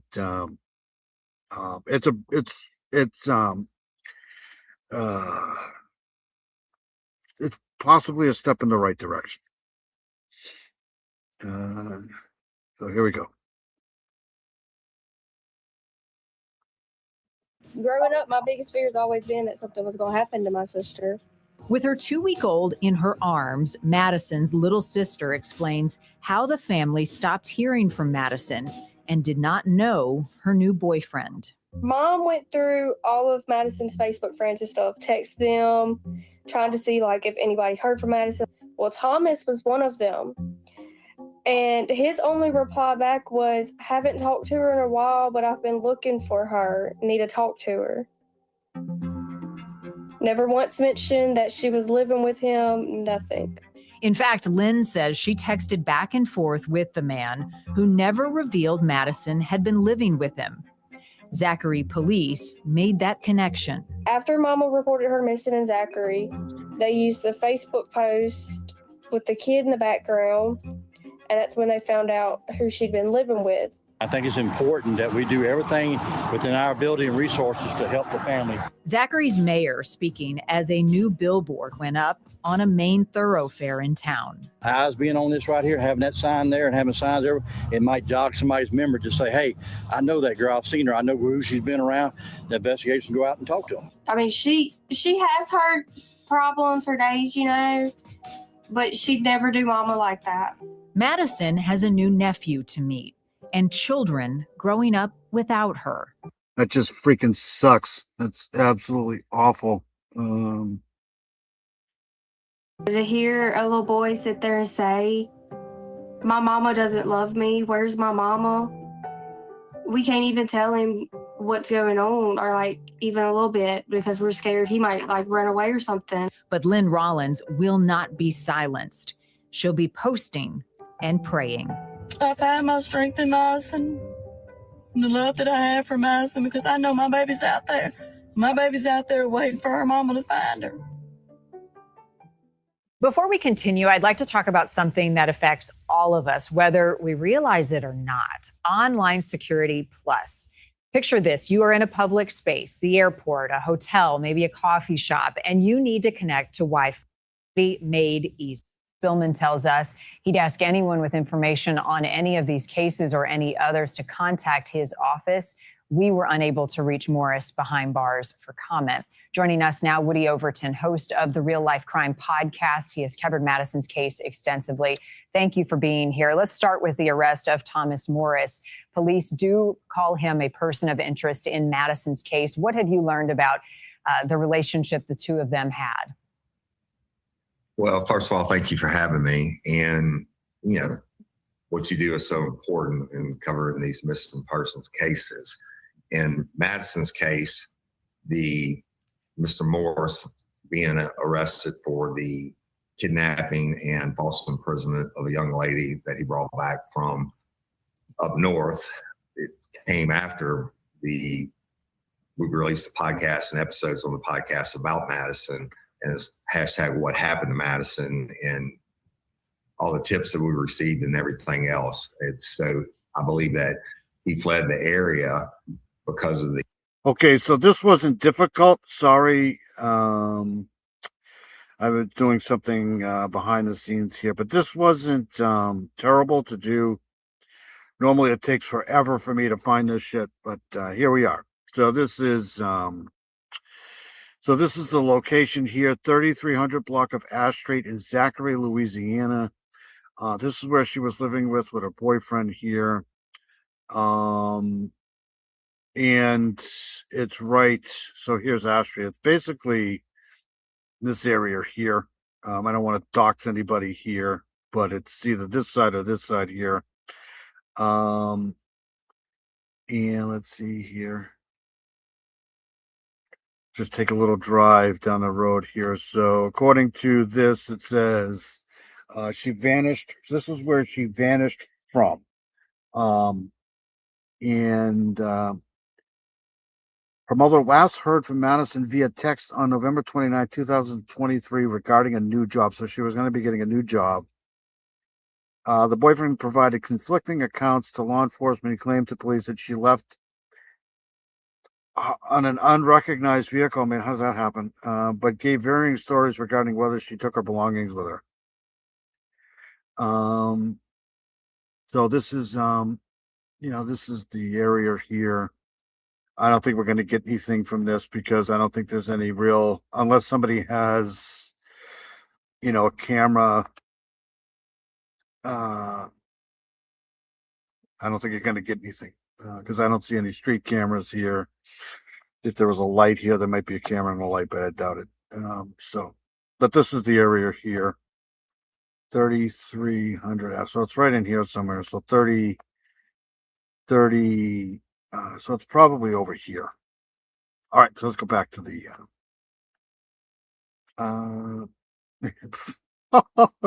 Pert, I still vomit for unknown reasons that the docs say isn't related to anything with my cancer or infusions. Good. So I have to see another doc, but I keep blowing it off. Do you take omeprazole? Hold on a second. What have I done? This one here. Sorry. The heat from that he was getting and the renewed investigative efforts on behalf of the police. But unfortunately, now certainly I don't have any direct knowledge. I was present for Mr. Thomas Morris to committing crimes, but the investigation leads where it leads. And unfortunately, when you leave town, if you're this type of person, this type of profile. I'm definitely on the wrong side of the road for sure. I started taking omeprazole like a few months ago, and I swear by this stuff. But we love Heather here, so we hope she's doing well. You vomit 1 to 2 times a month? Do you have acid reflux, maybe? I take 4 different tummy meds. I always forget what they're called.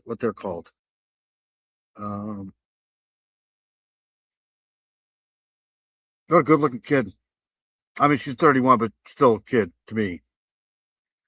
Of a person who hunts these women and makes them disappear, you're not going to stop hunting. And this is the case that happened coming back from Montana, I believe it was. And thankfully, this young lady was alive. Wow. We'll wait for more details on police for that, but he is linked to now 3 kidnappings. Matt, do you have an ulcer? Because sometimes they misdiagnose that stuff for just regular acid reflux or what they call GERDs. I looked at Don't Procrastinate. I had a friend. Goat milk. Goat milk works. Have you ever had goat's milk? It's awful. Madison being one of them, and arrested and now charged in at least one of them. Was he Madison's boyfriend? Was that the person that she was living with at the time of her disappearance, or how were the two connected? He found Madison, and of course, Madison lived a high-risk lifestyle and certainly had her struggles with addiction and prostitution and things like that. But his MO was finding these young women who were working the streets and offering them all the narcotics that they could use and a place to live as long as they took care of his children while he was at work. And so do I believe they were boyfriend, girlfriend? No, certainly I don't. I believe that he lured her into his residence, as he's done others, and that's a matter of public record. And I believe he lured her in with the offer of some stability, a place to stay. You're not staying in a hotel. You don't have to walk the streets to get your addiction fed, et cetera, I'll take care of you. Wow. Woody, how did you first become involved and interested in this case? Well, I've been working cold cases all over Louisiana and one out of Georgia. And Madison's in my backyard. You know, where she went missing from is about 15 minutes from where I'm sitting. Does anybody actually think that the billboards do any good? Don't freak out, but follow up with a gastrointestinal doctor and get scoped. I can't drink milk at all. I drank way too much alcohol in my life to drink any milk products whatsoever. Right now, and her mother is about 15 minutes in the other direction. I had been made aware of this case through my fans, and they call in and saying, "Hey, you need to look at this case. You need to look at it." And finally, Miss Lynn had called me, and I didn't answer at first, and then she called again, and I listened to her, and you listen to her emotional pleas, and she just tugged at my heart. I'm like, it's just, you know, I say this, it seems like I say this every week, right? Like, you just feel bad for the family. You know, you feel like it tugs on your all your feels, right? Like, you know, when you hear the family just with no answers and it just, you just wish you could do more, you know, just, terrible. I want to do this. I want to try to bring Madison home. And is Thomas Morris, Woody, someone who had been on your radar from the start? Yes, in any investigation, you know, I opened a tip line 313-RLRC tip and received numerous tips. But of course, Thomas Morris is on the radar. As in any investigation, you have to work him or what you have on the table to either disprove it or you prove it. And I know for a fact that Thomas Morris, as a matter of public record, lied to the Zachary Police Department the first time they contacted him by telephone. I've cut down quite a bit on coffee, and I don't drink milk at all. I can't. It's milk is for, you know, milk is for, I just feel milk is for babies. And I don't care what milk you drink, it's for their own. But I know some people swear by it. I just can't. I can't do it. Are you clear on the original DX?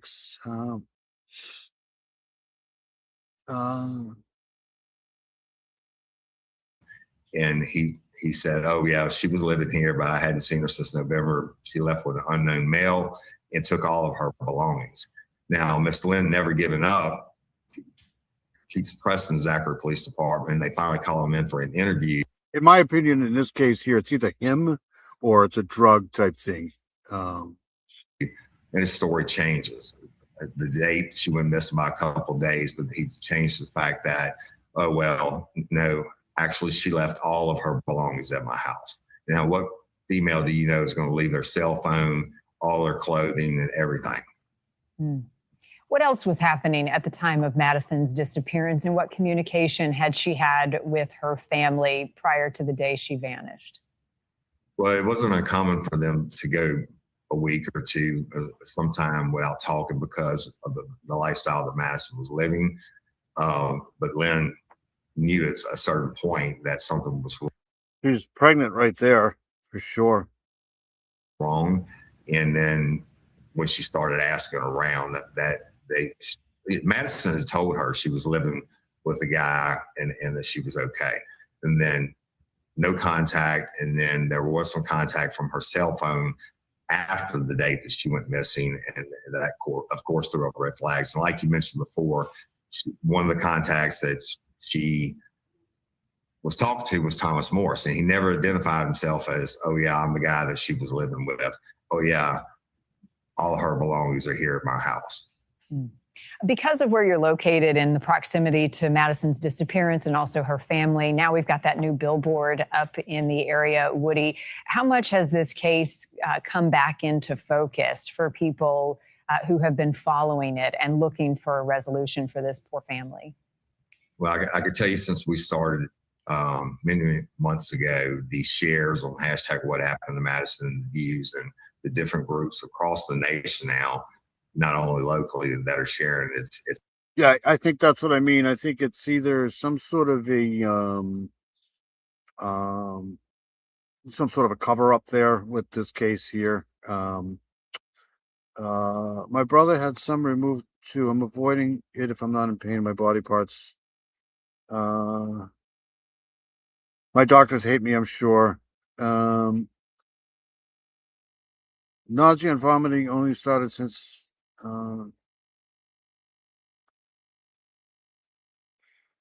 coke or opiates. One or the other, yeah. it's brought awareness to her case. Unfortunately, and I've been guilty of this as myself as an investigator, when you get tips in from family members that, hey, a person that's living this lifestyle is missing, often you kind of just shove it to the side, right? You make the report, you think, well, they're transients, they're living this lifestyle, they'll turn back up. And meanwhile, you were working other cases. But Miss Lynn never gave up and has never given up. And we brought the attention to it and opened up the tip line. And let me give the investigators on this case, they're from multiple agencies now, and they're doing a good job. I've met with them, and they're doing a good job with the case.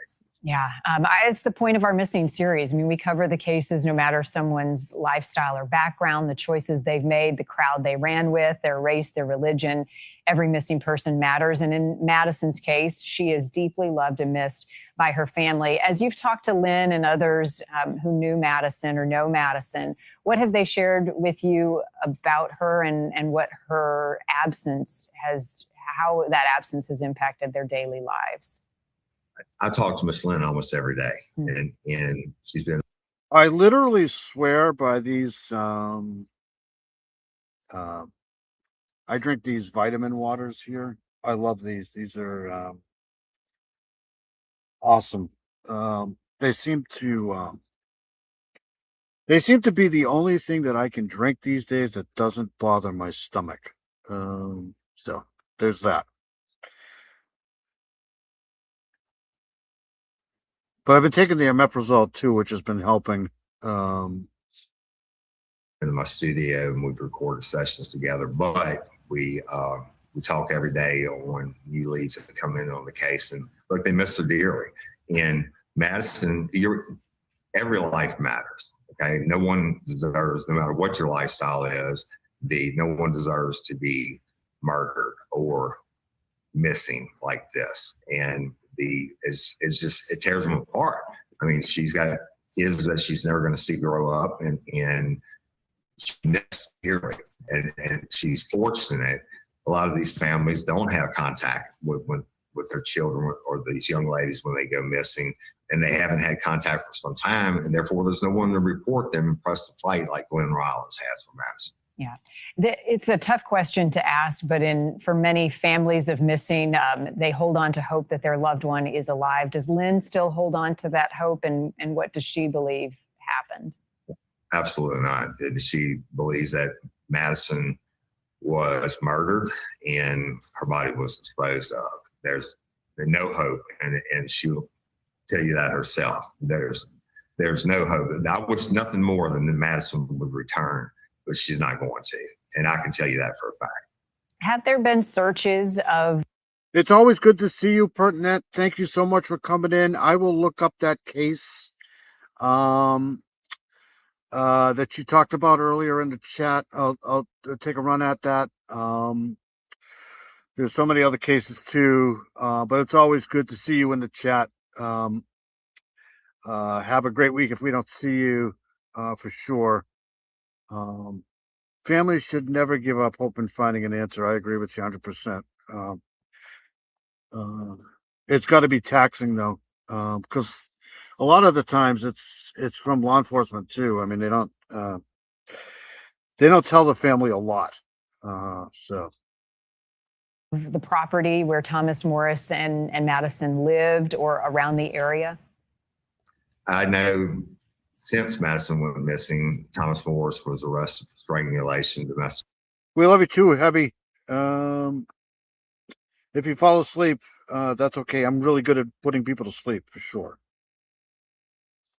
Violence, booked into the East Baton Rouge Parish Jail, and once he got out, he returned to his family property in West Feliciana Parish off of Morris Road with his sister's house. I don't know if I want to speak to the details of the investigation of where it was and where it's going now. That I believe I don't want to do anything to hamper what these guys are doing.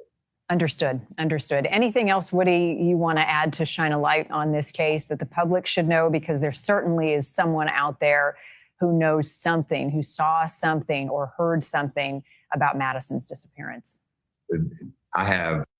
Heather is actually probably the most wonderful person ever. Heavy's awesome. We take care of Heather here for sure. She's an amazing person. So if you fall asleep, we understand.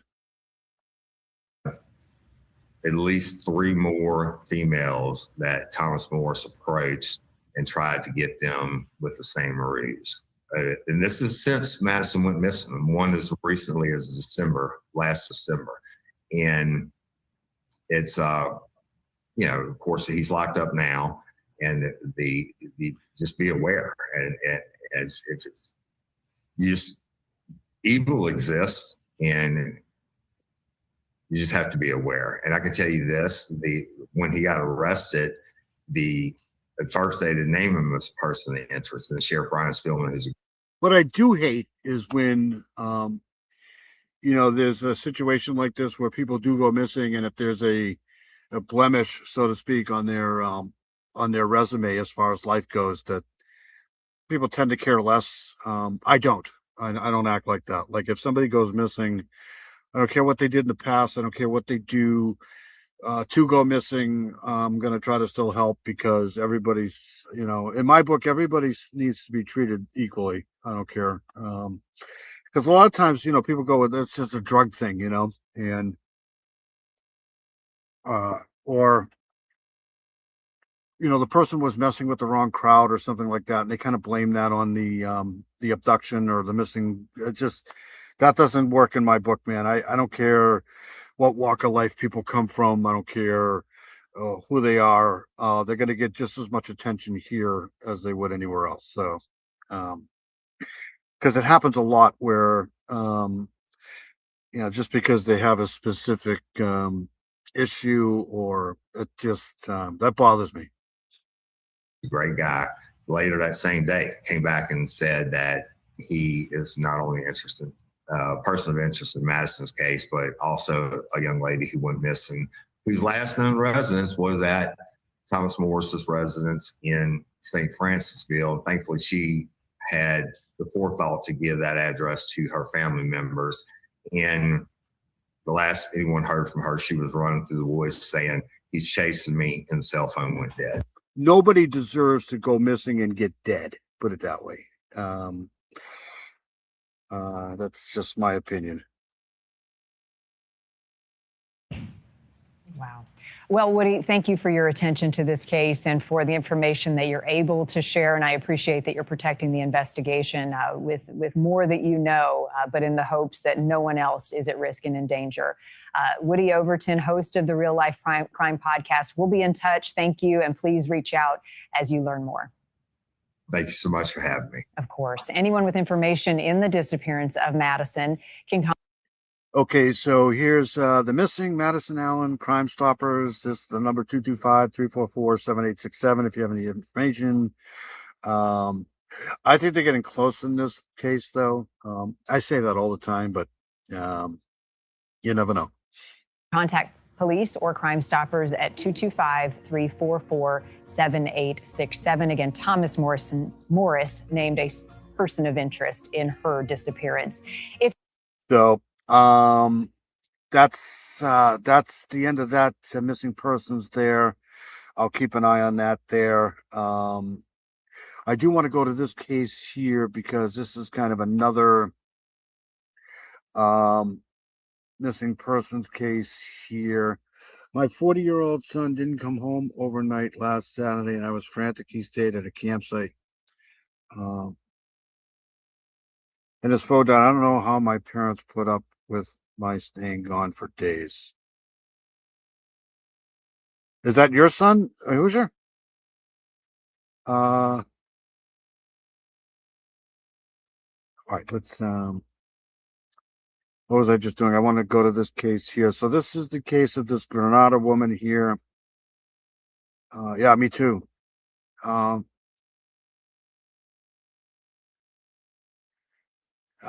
right, so this is the case of this American missing in Grenada. I don't know how you pronounce that. A friend of missing North Carolina woman, Liz Waddell, last seen in the Caribbean, informed police of security footage showing the 44-year-old swimming off the coast of Grenada's capital. So this is this case here, and I'm probably going to follow this case religiously here because this is bizarre, this case here. So let's see here. Let's play this here. The search for a missing woman, North Carolina woman in the Caribbean. A friend of Elizabeth Waddell informed police of security camera footage showing the 40-year-old swimming off the coast of Grenada's capital and what police now believe to known to be her last movements there. Let's go live now to Miami and CBS News correspondent Christian Benavides. Christian.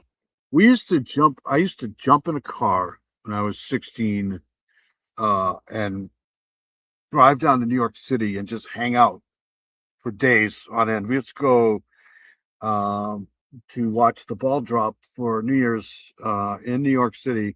If my parents knew what I did, they would probably not have made it. He finally came home and he worked late and went with friends to a campground. Yeah, boys will be boys, right? You still worry about them though, for sure. Can you talk to us about this video police have and how it might help in their search efforts? Well, look, I think what's really interesting here is that the family has released this video despite the police saying that they would not release the video because of the ongoing investigation. Still, the family clearly wants to generate new leads. So I'm pretty sure this is an international case now because this is in Grenada. Right. So, and so they went ahead and released the portions of the video that they had. Now, the video is a little tough to see because the angle of the camera and where Elizabeth is at is quite a distance away. But what you do see is that around 11:45 a.m., she's holding a towel, walking near the beach. Then at some point, she gets onto a jetty, essentially a small pier that is attached to this Airbnb. And about 2 minutes after 11:45, so 11:47 a.m., she jumps into the water. And then 17 minutes later, she is seen swimming away from the Airbnb and towards Grand Anse Beach. And that's pretty much it. That is the last image that we have of her so far. Let's take a listen to what authorities had to say during a press conference earlier today. The investigation is proceeding along a number of connected lines of inquiry. Investigators have obtained and reviewed available surveillance footage.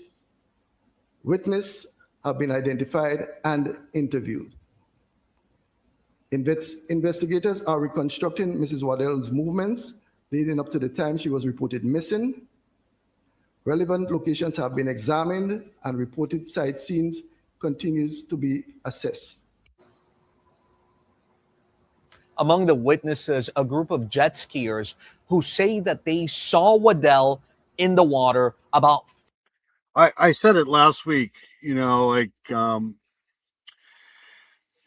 in the day, especially the early 70s, mid 70s, we had, I mean, if we didn't have the technology today, right? Like you can't compare. We had technology, just not like this. We made the technology back in the day. I remember taking apart stereo systems and tubes and like putting tubes into other tubes. And we were the ones that made the technology, right? Even though he's responsible, it was nerve-wracking for me. Yes. You think shark bait for sure? Could be. About 5.5 hours after she was last seen on surveillance video. They say they saw her out in deep. I mean, just the fact that, you know, cassette tapes, albums, phonographs, right? 8-track tapes. If you were to bring those back, wow, I don't think anybody would know what to do with them, literally. But I'll tell you one thing right now, man, and I say this with every bone of my existence, right? There's no such thing as a better sounding album, right? Like an album with really good speakers, analog sound, album that's been, you know, cleaned well, you know, no scratches, no whatever, on a decent you know, phonograph. You can't beat that sound. I don't care what anybody says. Deeper waters, and they were on jet skis. They were also with family members that had a boat. They had offered her a ride, according to this account from these potential witnesses. And Waddell, according to them, had declined a ride back. And that's literally what I'm trying to do with the reaction video channel is, you know, I went through, I wanted to go through the diversity in the 70s, you know, so I started out, you know, 1970, January 1st, 1970. And now we're going through 71. I just actually finished up 71 last night. So the 70s were such a different animal, literally. Back to shore, she said that she was a good swimmer and that essentially that she was fine. She gave him a thumbs up. But still, the family has a lot of questions about whether or not that may have been her. So lots of investigating that officials still have to do. And important to note that this does remain a missing persons investigation. Christian Benavides, thanks so much for that update. All right, so let's play. I do want to play this one right here. Actually, we'll play this one right here. Yeah.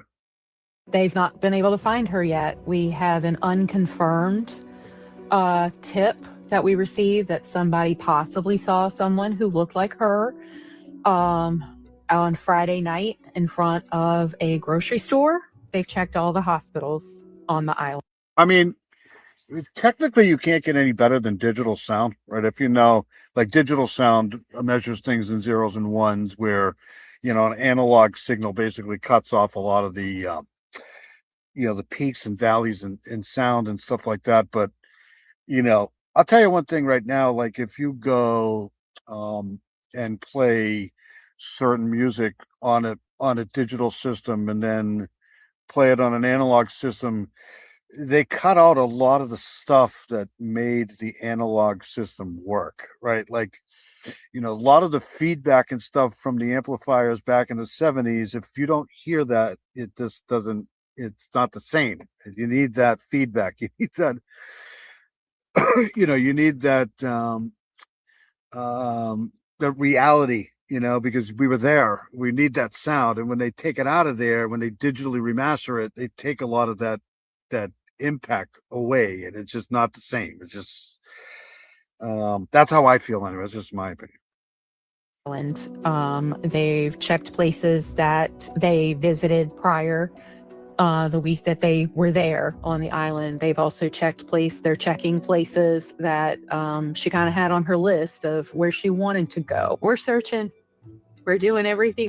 You know, this water here looks calm and peaceful and enjoyable, but this water here can kill you, literally. This is not it's not just the water, it's the things that are in the water. So we can, we're throwing everything we can at it. If you can hear us, know that we're looking for you and we want to bring you home. Just come home to us.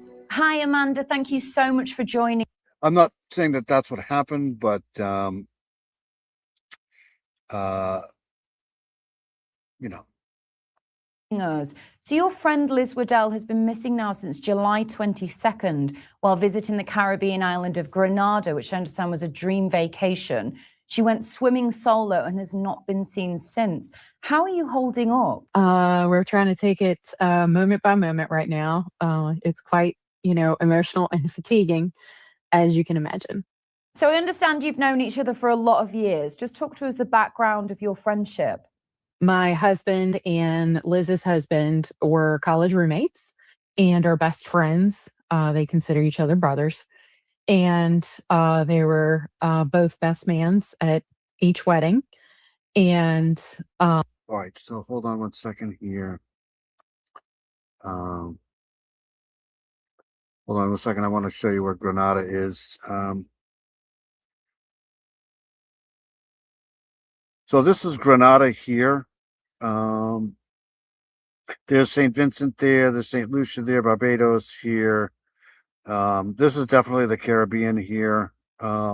Martinique is right there. So this is it here. This is the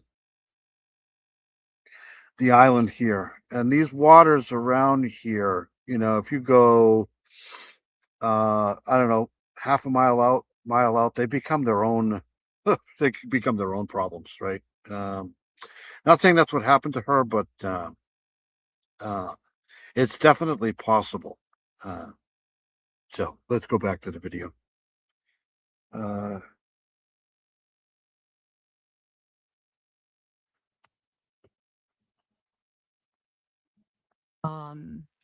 Yeah, we vacation together multiple times a year. We camp together and just kind of adventure together and stuff like that. Always, daily phone calls are between Sean and Kaylin, and Liz checks in every once in a while. And we have a 16-year-old daughter who's extremely close to both of them.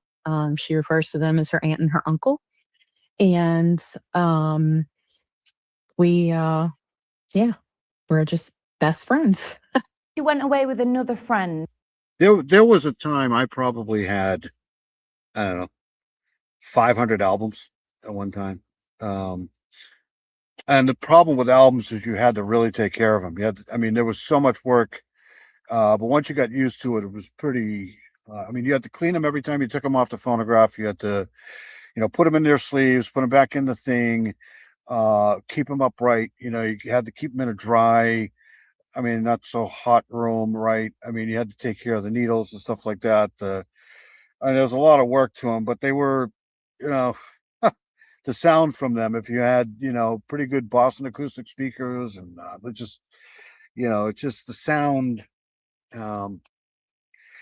When I hear sounds, like if I hear, say I hear a Led Zeppelin song, that's what I hear. I hear, regardless of what kind of version I listen to, I hear that sound all the time. It's just some of those things were better analog because it had all the feedback, it had all of the stuff in it. When they redigitalize and remaster it, they take all of that stuff out. That's not part of the allure. That was you need that stuff in there. And Heather, your friend Liz. So tell us where exactly she went and what that was. That was a dream vacation for her that she'd planned. Yeah. So she and her friend actually travel together probably once a year. And they pick a different island and go and explore it and immerse themselves and see what that island has to offer and see what the culture's all about. And so this year's pick was Grenada. People forget I was a drummer in a band for 20 years or so, 25 years. And the amps and all of the speakers are right there. Like the drummer gets it all. So my hearing is shit anyways. So, but I can definitely pick out the difference between an analog version of, say, Robin Trower and a digital version of Robin Trower, right? It's just, there's a big difference. And so they're in the St. George area. and they were having a good time. They were scheduled to be down there for approximately 3 weeks. They were there having a good time. They were there a little over a week when she went missing, when we got the phone call on Wednesday. And they're still scheduled to come home this coming Friday. So, yeah, it's not out of the ordinary for Liz to travel. She has the adventure bug, and she's a free spirit, and she's very curious. So, And where was she last seen? And talk to us about the last communication that she had with Heather and with her husband. as far as it's been relayed to me, she was in a swimsuit and had a towel. Heather, her friend, had to finish up an online course, and she, as in Liz, went out. Their Airbnb overlooked the bay, and so she went out, and I guess she was going to hang out there until Heather finished her online coursework. And Heather finished her online coursework, and she didn't see Liz when she looked out. So she went out to walk about and see if she could find her. And all she found was her towel that was supposedly on the pier. And she went back to the Airbnb, realized Liz didn't have her phone or any of that with her. It was all in her room. And got worried. She called Kalen, Liz's husband, and then they had her reported missing with the Grenada police, who got on it, and started the search. Obviously, they took it seriously. Somebody goes missing in their country, and so it has. I'm just going to read this. Hold on a second here. So just did a quick, is it safe to travel to Grenada now? Yes, travel to Grenada is generally safe, though it carries a level 2 exercise increased caution advisory from the U.S. State Department. And that means, hold on a second here. So advisory level set at level 2 increased caution, which is common for many popular Caribbean destinations. So that's isolated reports of armed robbery, assault, and burglary though violent crime targeting tourists is rare. So let me repeat that. Though violent crime targeting tourists is rare. Local stance, Grenadian officials and frequent visitors maintain that the island remains one of the safest and friendliest spots in the Caribbean. So there you go. So they've been in constant contact with the police commissioner. They're throwing every resource they possibly can at this. Critter Mama's in here. Good to see Critter Mama. I was just talking about you earlier. It's always good to see Critter Mama in here. Love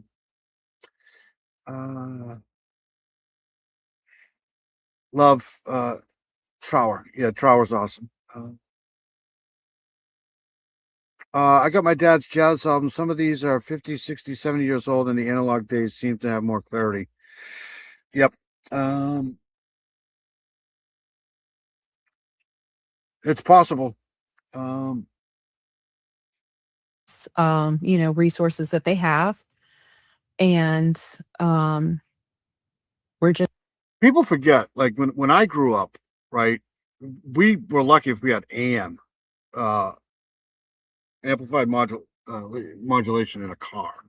It was rare to have both an AM and an FM stereo in a car. And if you listen to AM long enough, you could probably blow your brain out. I mean, it's pretty, so the technology back then was, it wasn't until like probably later 70s, mid 70s, where cars actually started coming equipped with AM and FM. And then you sometimes got the tape deck. Some cars actually had 8-track player in them. You could play 8 tracks, but it wasn't, it wasn't the most advanced, sound stereo systems in cars. So,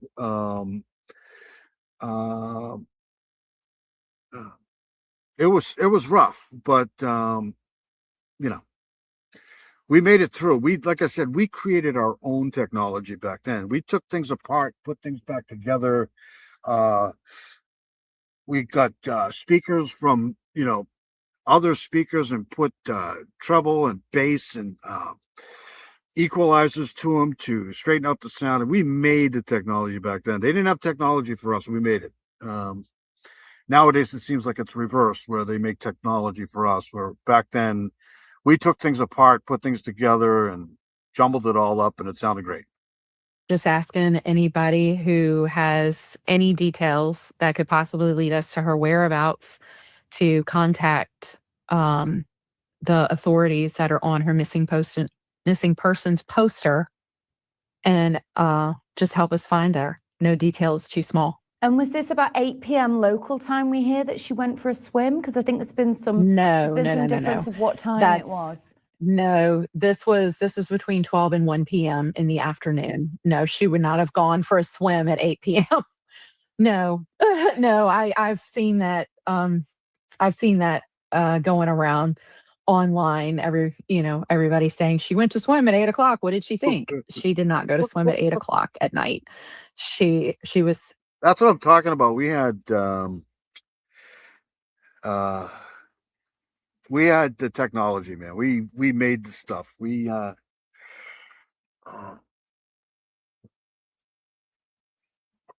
did it all.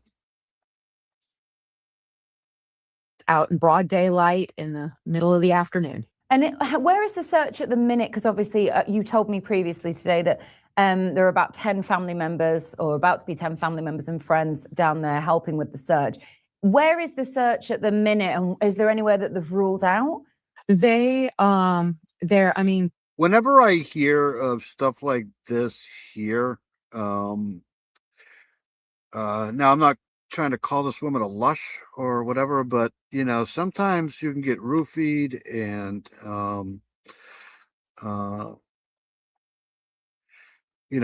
poisoned, drugged. You never know in these tropical islands what can happen. Your dad worked at RCA. Wow, that's awesome.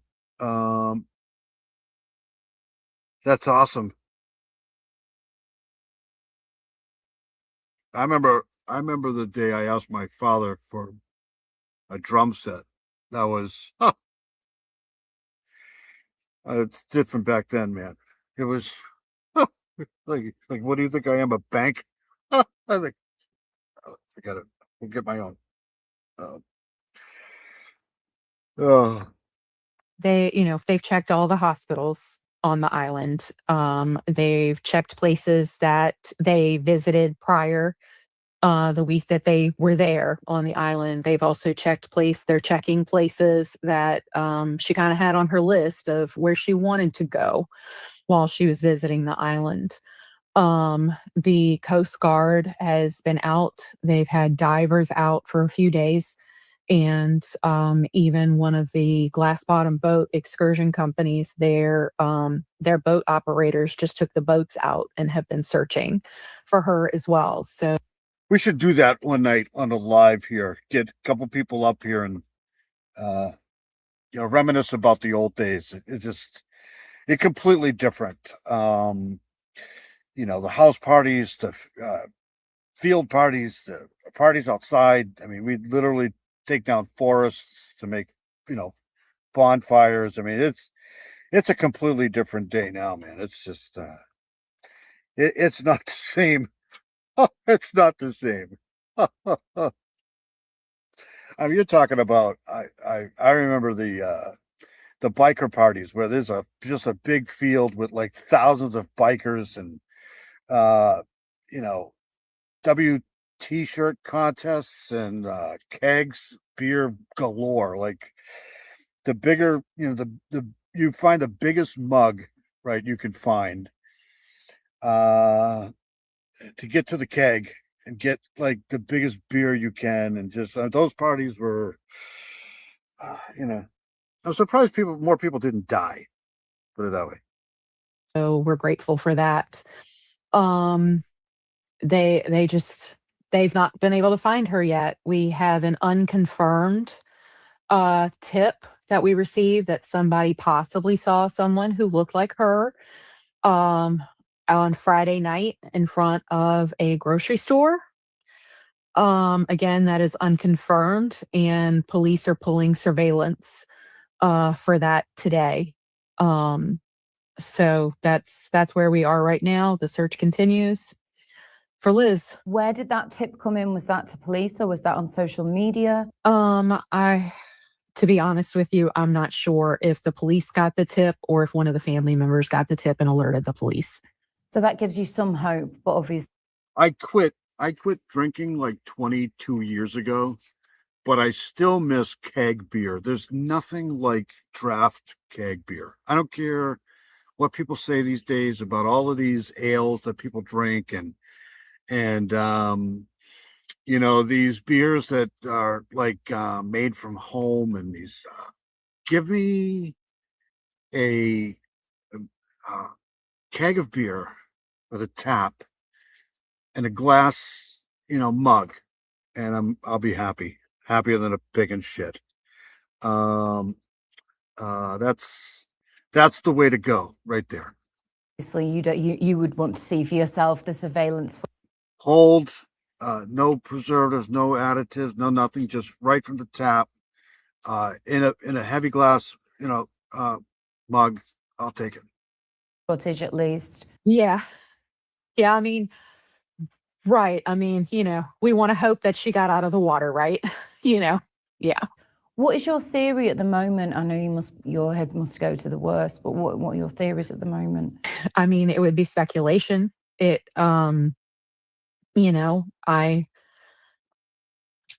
hope she got out of the water. I hope that, there wasn't an undertow or anything that was too strong that day.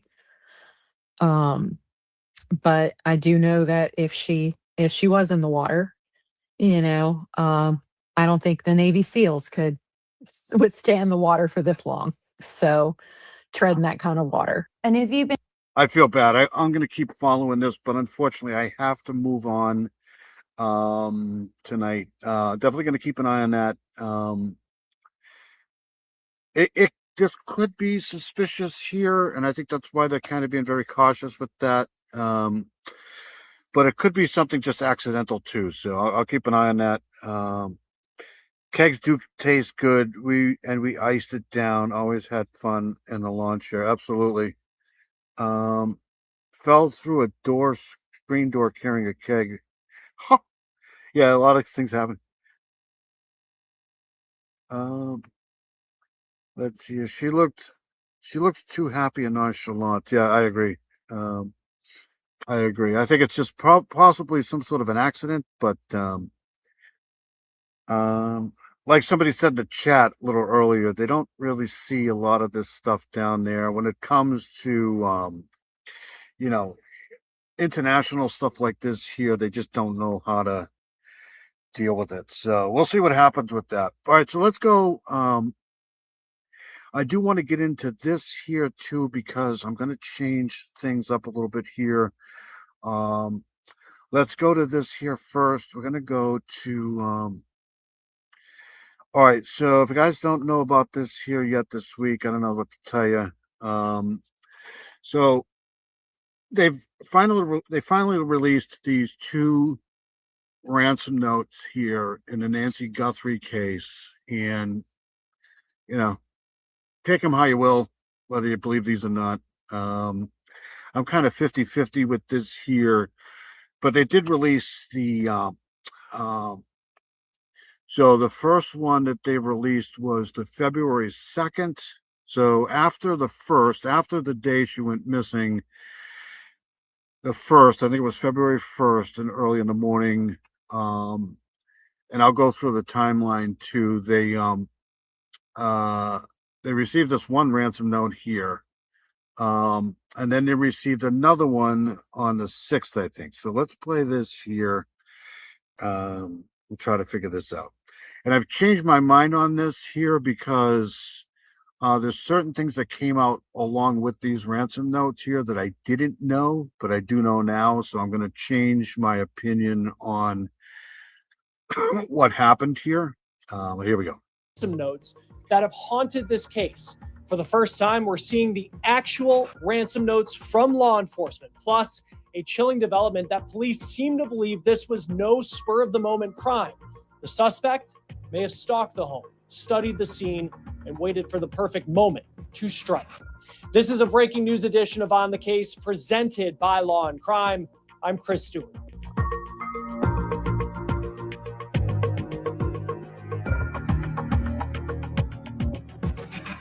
A big update coming in from the Pima County Sheriff in Arizona related to the Nancy Guthrie investigation. We are seeing for the first time from law enforcement the 2 ransom notes that were sent to media outlets at the beginning of all of this when Nancy Guthrie was taken from her home in the middle of the night, and also the sheriff raising some questions about when the videos were taken of that mysterious figure on Nancy Guthrie's front steps.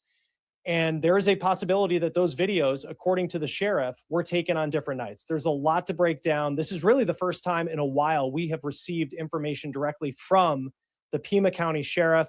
Joining me now to help talk about all of this, Anjanette Levy, host of Crime Fix here on Law and Crime. Anjanette, thanks for doing this. I know you've been following this case as well. Before we get into the ransom notes, what do you make of the timing of all of this to release this information today? There was the report that came out that some DNA of a hair fiber didn't really turn anything up. Right. And then a couple hours later, you have this pretty large press release coming in about the ransom notes, and then also information potentially about the person at the front steps. Well, thanks for having me, Chris. I think the timing is intentional. I think that this could mean a couple of things. It could mean that they really are at their wits' end and they have no choice or feel they have no choice but to release this information, hoping that somebody will see these notes. What I think is strange about this whole timing of this thing here is, and I remember this like it was yesterday, because it pretty much was yesterday. They didn't really put a lot of stock into these ransom notes, and now they are. It's so weird. It's so bizarre. Because I remember at the time, there was all this talk about why not just pay the money, right? They were at the ransom note was asking for 4 million Bitcoin, right? So it was 4 million, which translates to, I don't know what that translates to. It's about $5 or $6 million, right? Somewhere around there. I forget the actual number. But at the time, it was like they weren't. They were brushing the ransom notes off like they weren't really all that big of a deal. And they probably aren't. They may not be. But all of a sudden now, here's these ransom notes again. It's just weird. It's bizarre. And possibly maybe recognize the writing, or possibly this is intentional because they're trying to see how a potential suspect might react. And so there are a couple of possibilities here. The fact that they're saying that hair, that nothing came of the DNA on the hair, very interesting to me, very interesting, because it sounded like they were hanging their hopes on that DNA testing that was going on with that hair, the rootless hair.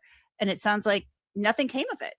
So I think that they are going to talk only when they feel like it's beneficial to the investigation, because Sheriff Nanos has only spoken a few times to certain local media outlets. He hasn't really done a lot of big national media interviews recently. So there could be a couple of reasons why they decided to release this material at this time. Yeah, and I think about Sheriff Nanos in the wake of Savannah Guthrie. She released, that video earlier this week, Yep. which was really the first one in a while, kind of that selfie style that we saw early on in the investigation, asking whoever took her mom to do the right thing. And then he responded saying that they still had a lot of DNA to go through. And it doesn't appear to this point that turned anything up. Let's get to, so we have these 2 ransom notes that we are now reading directly from the sheriff's office. The second one, I don't think we've actually seen for ourselves yet. So I'm going to read that here in a second, but we'll start with the first one. So bear with me as I read through this, and we'll put this up on the screen. Hello, Savannah. We have your mother, Nancy. She is safe but scared. Okay, so hold on a second here. Let me I tried to get these from the Pima County Sheriff's Office, but I couldn't figure out how to do that. I apologize for that. But as he's reading this, I want people to, in the beginning, it says, "Hello, Savannah. We have your mother, Nancy." Okay. We have your mother, Nancy. And then it says, she is safe but secure. I mean, she is safe but scared. She will be held for ransom, and once payment is received, she will be released unharmed. Period. We will be holding her for a maximum of 7 days. So here you have we, and again, we, 2 times.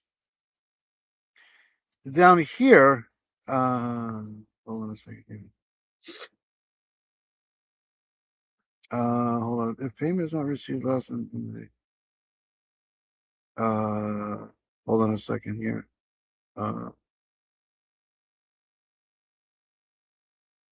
Once payment is received to the Bitcoin address, you will be released within 12 hours. If payment is not received, okay, here it is. All right, so down here it says, you will not be able to contact me. So we have we here, we up here twice, and then down here, your mother is aware of this and her life is in your hands. It is in the best interest of everyone to have this completed as soon as possible. You will not be able to contact me. Why doesn't he say, or this person say us here? You will not be able to contact me from here on out. So I found that kind of weird how it's up here it says we, and then down here he says, you will not be able to contact me. So She will be held for ransom, and once payment is received, she will be released unharmed. We will be holding her for a maximum of 7 days. You will need to send Bitcoin in the amount of 4 million USD before 5 p.m. on Thursday the 5th. If payment is not received, the ransom will be increased to 6 million USD, which will need to be paid by 5 p.m. on Monday the 9th. Once payment is received to the Bitcoin address below, she will be released within 12 hours of deposit to a safe drop-off location back in Tucson. If payment is not received by the last deadline on Monday the 9th at 5 p.m., she will be killed. Your mother is aware of this, and her life is in your hands. It is in the best interest of everyone to have this completed as soon as possible. You will not be able to contact me from. So also here, like she was, okay, so I'm just going over the timeline really quick. Hold on a second. So January 31st, 5:32 p.m., Nancy takes the Uber to her daughter's house. We'll go over this a little bit more. But at February 1st, okay, so February 1st, 1:47, her home doorbell camera disconnects. All right, so right here, this is saying by the 5th, so 4 days from the 1st.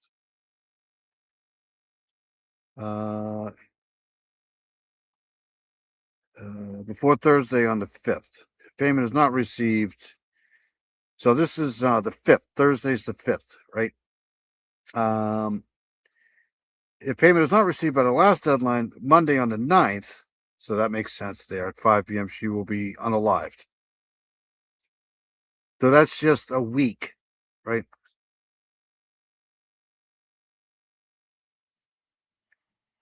Here we go. Here on out, there will be no negotiation. Do not play games. Law enforcement will not be able to help you. And then at the bottom, it's written as she had a white smartwatch on the floor of her bed and white. Okay, so she had a white smartwatch on the floor. So this was received on the 2nd of February. So, I mean, I don't know how to take that. The 2nd, that's a day after, right? So how would they know this?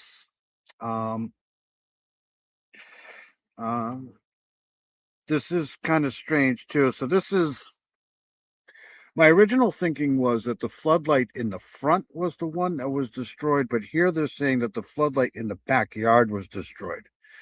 And if you read this sentence all the way through, it says she had a white smartwatch on the floor at the foot of her bed, and a white floodlight in the backyard was destroyed. So was destroyed by them, was destroyed before that. I'm assuming they probably destroyed the floodlight so it didn't keep going on and off and on and off. But it says floodlight in the backyard was destroyed. I'm having a hard time figuring out what that kind of means. Was destroyed. Was it destroyed before or after? I thought it was the front floodlight, but here they're saying it was the backyard floodlight. Floodlight in the backyard was destroyed. And there had been some reporting along the ways with this note about the smartwatch we heard early on and talk of the floodlight. I mean, just first off, it's just a chilling thing to read. I think it's because Bitcoin can't.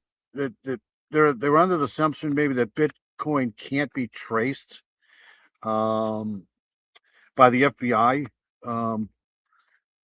Can Bitcoin be traced? Hold on a sec. Can Bitcoin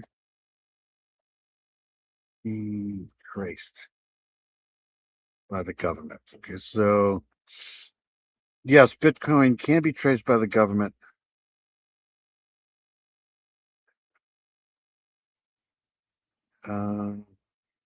But I think it's a little bit harder to do than just regular cash. But I don't know. When you go through this, and there's been kind of a back and forth with anonymous reporting. Reuters had a story that these ransom notes may not have any validity whatsoever. I think the fact that you're actually seeing this from the Pima County Sheriff and they're putting it out to the public, I don't know if it confirms it. They're not confirming it, but it seems like the notes may actually have some validity to them. Yeah, I mean, the whole thing is like, how would they know that? I mean, I'm kind of impartial to these ransom notes. Like, how would they know that that white smartwatch is at the foot of her bed by the second? I don't know, unless they're working for the police or they got some firsthand knowledge of the crime scene, which I don't know if that came out before the second. Probably not. I mean, that's something that only the killer would, or the person who took her would probably know. That's just my opinion. That's just may have some validity. I've always wondered if these notes were a cover to buy time to cover up a homicide. I don't know that, but it's always been a thought of mine. Obviously, they're releasing these right now for a reason. They didn't do it before then, or before this time, rather. The 6-month anniversary of Nancy Guthrie's disappearance is here. It's upon us. Mm-hmm. And so I think there are some interesting things in this note, how they're saying, don't call the cops. They're not going to help. They cannot help you. They are very adamant and certain of this. The cops had already been called. The cops had already been called by the time these notes were sent. These were sent to local TV stations and to TMZ. The cops were already aware. Right. That's how the cops got these notes. So I find that to be very curious. And that's why it makes me wonder, are these simply a cover and a reason and in a way or an attempt to buy time to cover up a murder? That is a thought of mine. What I also find interesting about this, we have a misspelling. I'm going to point that out. Received is spelled incorrectly in this note. And, do not play games. Law enforcement won't be able to help you, but they do offer those details, those 2 details to say, look, we're serious. Go look at the floodlight. We know where we left the watch, etc. So I think there's some interesting stuff here. And I find it also interesting that Savannah Guthrie is off of work right now for the Today Show. She's out in, supposedly on the West Coast filming the Wordle show, right? The new game show. So she hasn't been on the Today Show for the last week or so. So I think there's a lot of interesting stuff here. Don't call the cops, but we're going to send this to the local TV station. And so the cops had already been called. So Right. there are a lot of questions that arise in my mind from this. Yeah, and I remember at the time So I think two things here. It would be sense that they would destroy the light in the back of the house because they could not very well be where they sit. Right. I think I was just gonna say something. I think it's gonna be hard to get DNA from this case, and I'll tell you why. This is a person who was pretty much immobile. I mean, I don't want to say she was an invalid, but she must have been at the point where she almost had to have everybody do things for her, like shopping. She probably had somebody come in and clean the house for her. I mean, that's a big house. I'm just saying there's probably a lot of traffic going in and out of that house every week. So there's probably hundreds of people walking through there. So, getting a DNA hit on something like that, I'm pretty sure you're getting hundreds of people on that DNA list. Especially with a hair follicle. I don't think you can really. They do have other DNA though that they're trying to. It's a mixed DNA. I think there's a couple of different profiles in there. I just don't think this is going to be solved DNA wise. And that's the reason, is because there's probably so many people just with the relatives. I mean, there's DNA all over the place. So I don't think that's going to be solved with the DNA thing. And I think law enforcement might be using these notes to try to play on somebody's sympathy. And I'll tell you my new theory after this here. Time that this came in, I mean, this was already like the headline. I mean, everybody remembers back at the beginning of the year as like this was developing. Like, I mean, this was the story of the year, and it may be actually at the end by the end of the year. That first one that stood out to me too, before we read that second one, USD, because I just think like nobody says USD if you're in the United States. You would just say, 10 million, $6 million. And the border, you can cross into Nogales, which is just like an hour south of Tucson. I've actually crossed that border, and it just stood out to me like how easy it is to get across too. The border may open, I think, at like 6 a.m., but like they're not checking papers on the way across. So you just wonder like if they were able to get over. I think that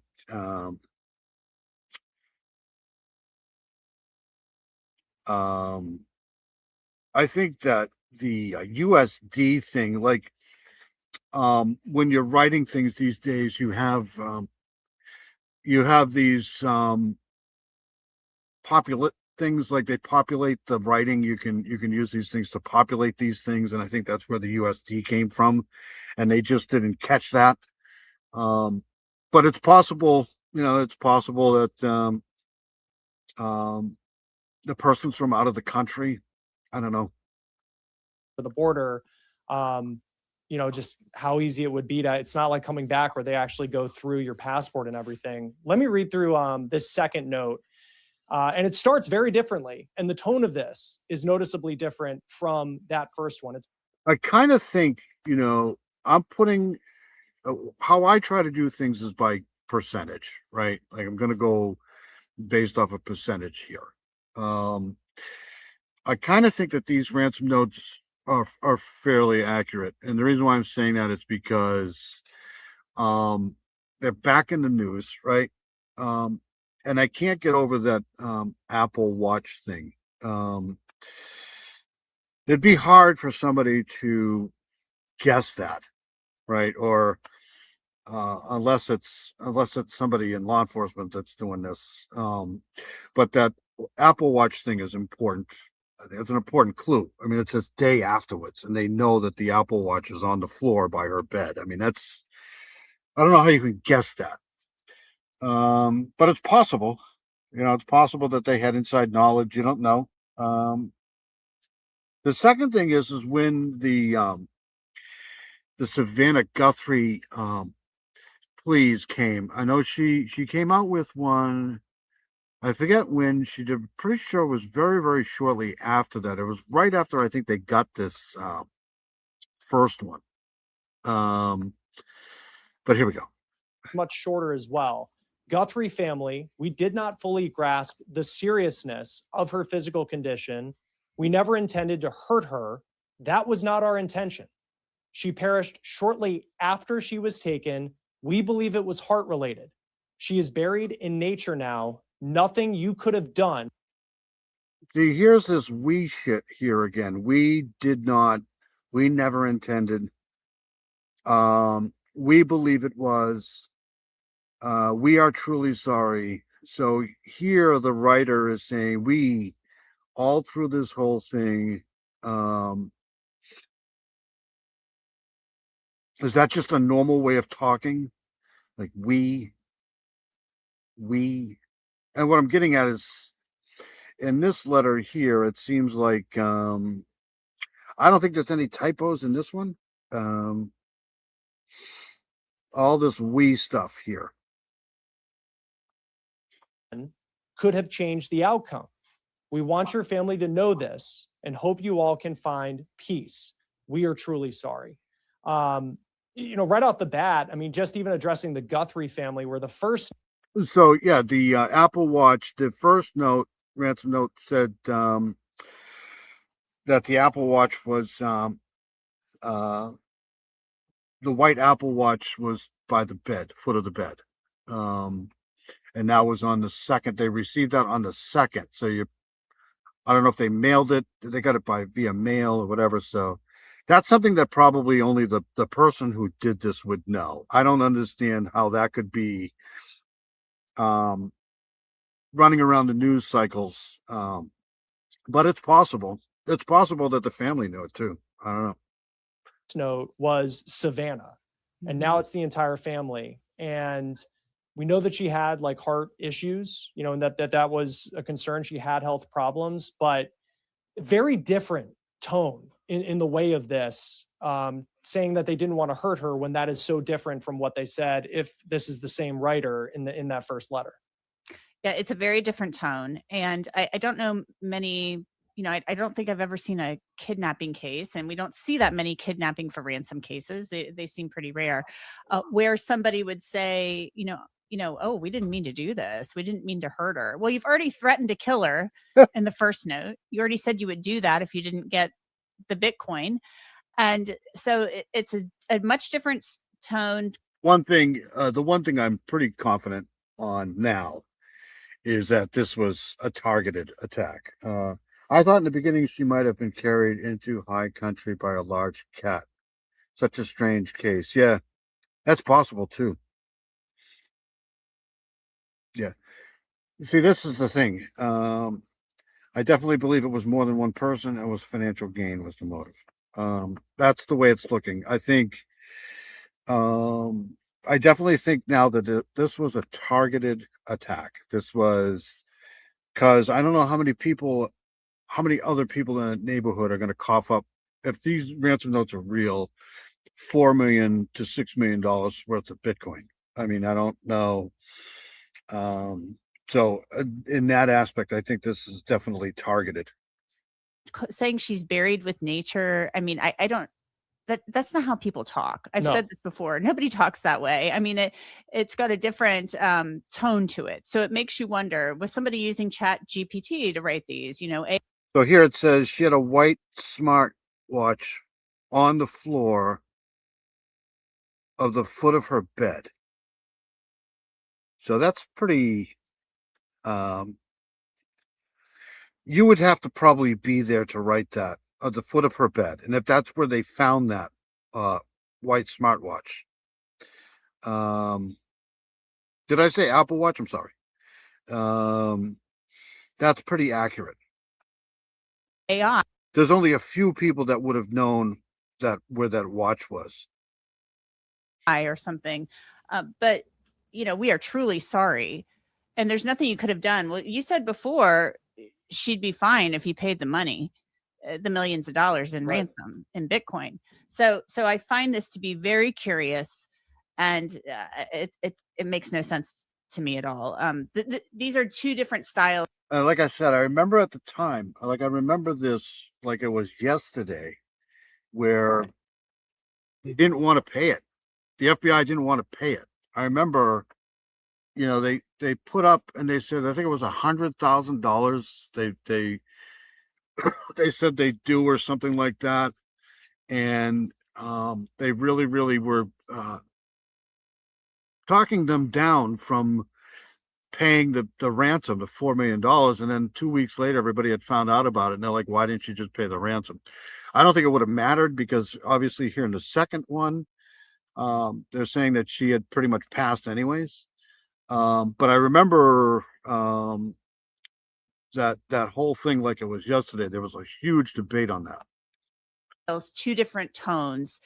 And was this to try to make somebody in the family, the entire family, feel better because they hadn't paid that money?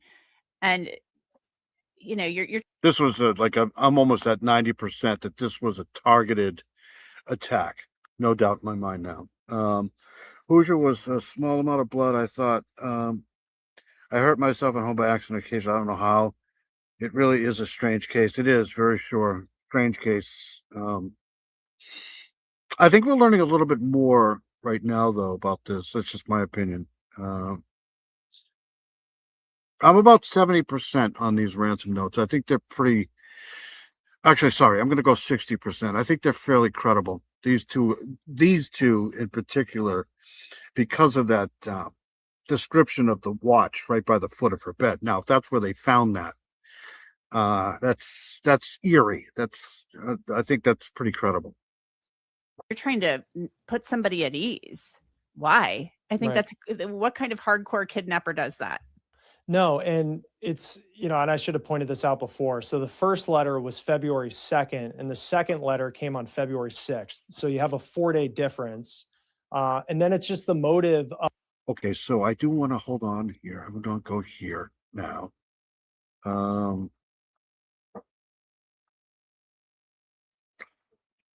right, hold on a second here.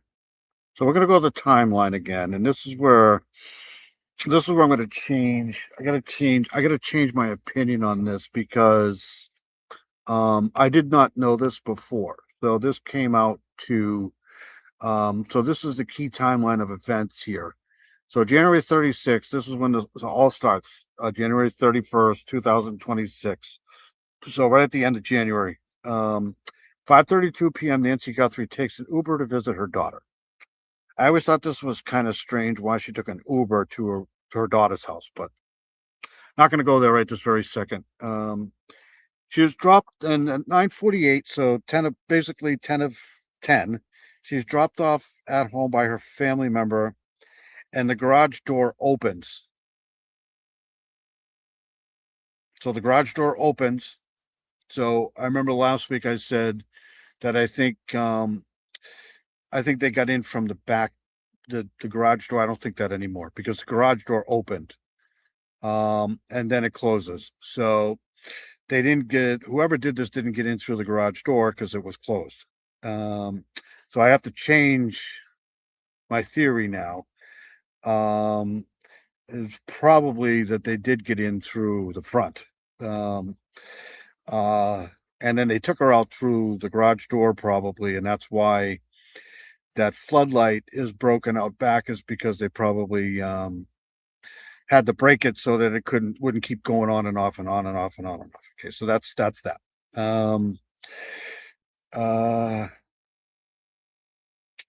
1:47, this makes sense now. 1:47 a.m. her home doorbell camera disconnects, so they disconnect. So that's when they started to do this here.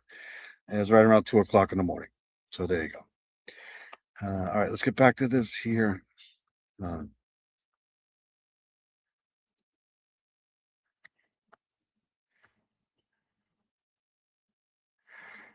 right, let's read the chat. Hold on a second here. I thought they arrested somebody for faking. They did. They arrested 2 people actually for. One of the guys that got arrested is now suing them. Yes, that's a new one. Yeah, I think there's probably a little bit more information. My advice would be go back to what truth is verified and put whatever Ellie says out of your mind. Right. I think if family was involved, it would have been solved by now. Don't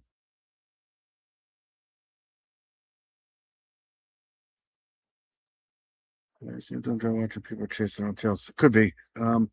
I think that the similarities between this and Delphi are the amount of people in the beginning of the case. Like and I've said this time and time again before in the past, the whole saying that, you're stronger with more people, right? The more people you have, the better.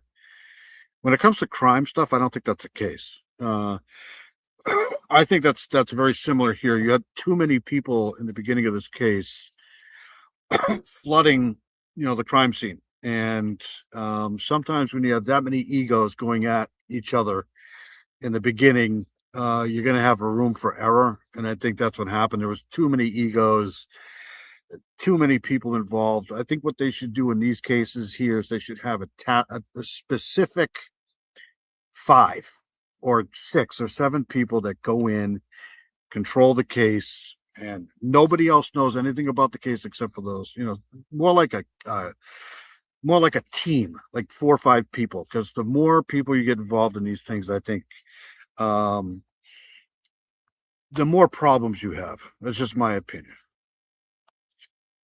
You're speaking directly to the Guthrie family, yet you're sending it to KOLD television and TMZ. It's just a very bizarre collection of media outlets to send it to, especially if you're trying to now like comfort a family, but then still put it out in the.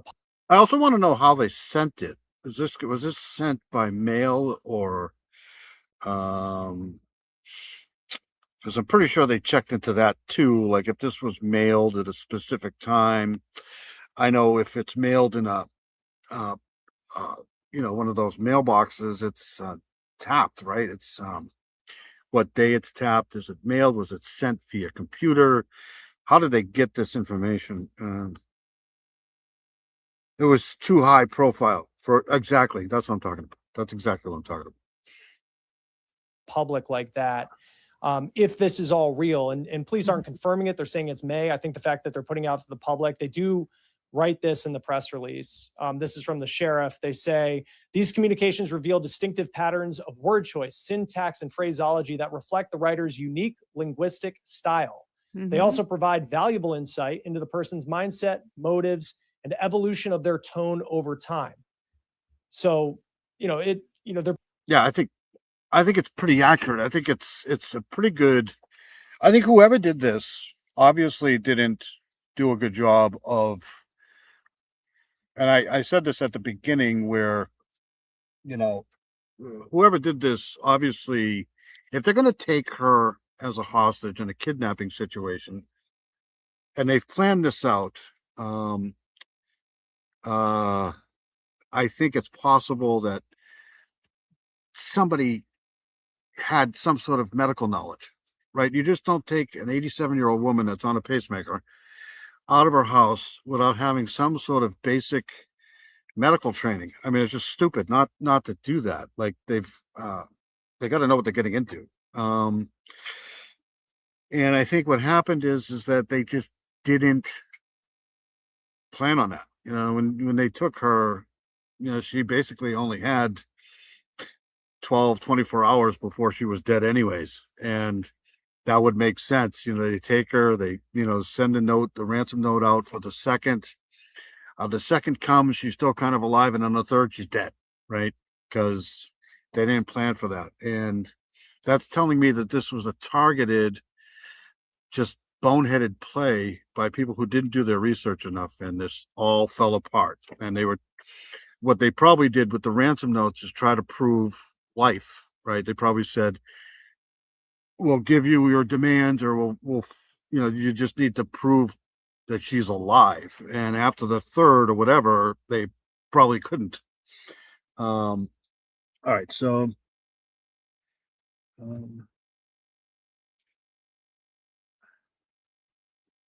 I think they snuck Nancy out. I think they stuck Nancy out to the pool house. It has a sliding glass door and into a waiting vehicle in the open space behind. Yeah, it's obvious they had to have a vehicle. I think she might have died before leaving the house. It's possible. That's possible too. Let's see here. I understand, but they are. Yeah, I mean, they don't do a great job. Especially with the public. And we're going to get into that case in a couple of seconds too. And then we're going to get out of here because I've been here almost 3.5 hours. So we'll play a little bit more of this here, and then we're going to move on to the couple more cases, and then we'll get out of here. We're putting it out there to see if somebody, and I think the call to the public will definitely be more so in the video part we'll talk about in a moment. But yeah, it's just a weird way to talk. And then also they say back in Tucson, which is another part of it, which like my mind just went to Mexico initially, but then I remember that was asked of the sheriff early on, and he kind of, not that he brushed it off on purpose, but the way law enforcement talked about it in news conferences was, well, we're in touch with our counterparts in Mexico, but it never seemed like there was a ton of resources, at least visibly, on the other side of the border looking for Nancy Guthrie. It didn't appear that way. But the whole back in Tucson part of it, I mean, that could be Mexico. It could be another city in Arizona. We simply don't know. But I think the USD part of this is a very big clue. That is not the way that Americans write and talk about currency. Nobody talks like that. So it could be somebody in Mexico. Again, these could be fake, but it could be somebody in Mexico, and the tones are very different. Have a good night, Paula. We love Paula here. Paula's amazing. Wouldn't be able to do this without Paula. She keeps me on my toes. Paula's got a great channel. She does great work. Have a good week, Paula. Stay safe. All right, a couple more seconds of this, and then we're going to move on to, I want to move on to do a little bit of the Bryan Kohberger thing, and then I do a cold case thing update and get out of here. So they're hoping that somebody who knows something sees these notes. And like I said, I could do 4 or 5 lives a week, and I just don't have time for that, but I could, and still not have enough time to do all of the cases that I'm working on. It's just, and I'm being overrun. So it's just, there's so many missing person cases I could be doing. There's so many cases out there that I want to do. It's just, it's aggravating. So I appreciate you guys for sticking with me. It's, there's just, there's so much you want to do, right? and says, I know somebody who talks like that. This looks familiar. So I think that this could be them really trying to cast their line and see if anybody bites on this. I think this is my theory. My theory in this case goes back to what I had earlier in this case, where I think whoever did this is probably a friend or a boyfriend or a somebody who is friends with somebody who delivers things in that area, somebody who either does Uber or Uber Eats or some sort of service to that area, whether it's UPS or Amazon or somebody who delivers in that area, and somebody knows the person who delivers in that area and decided to kind of pull this off. They did a little bit of surveillance, or what they call casing the joint, and decided that they were going to do this and pick that night to do that, late night, early morning. They didn't plan it very well because they didn't know how. Now, this is just my opinion, but this is the theory I'm going by, and they didn't plan well. They didn't plan the fact that this person here needed, medical help. This person here couldn't survive that long, and the stress just killed her. And now they just abort the whole thing. They have to abort the whole thing. And I think these notes here that they're coming out with now are, like I said, I think they're pretty accurate. I think they're pretty authentic. About 60%, 60 to 65%. And what they're trying to do is play on the sympathy of this other person who might be kind of an accomplice, but not quite an accomplice, but knows kind of what happened. playing on her sympathies and their sympathies to kind of cough up some information. That's just my opinion.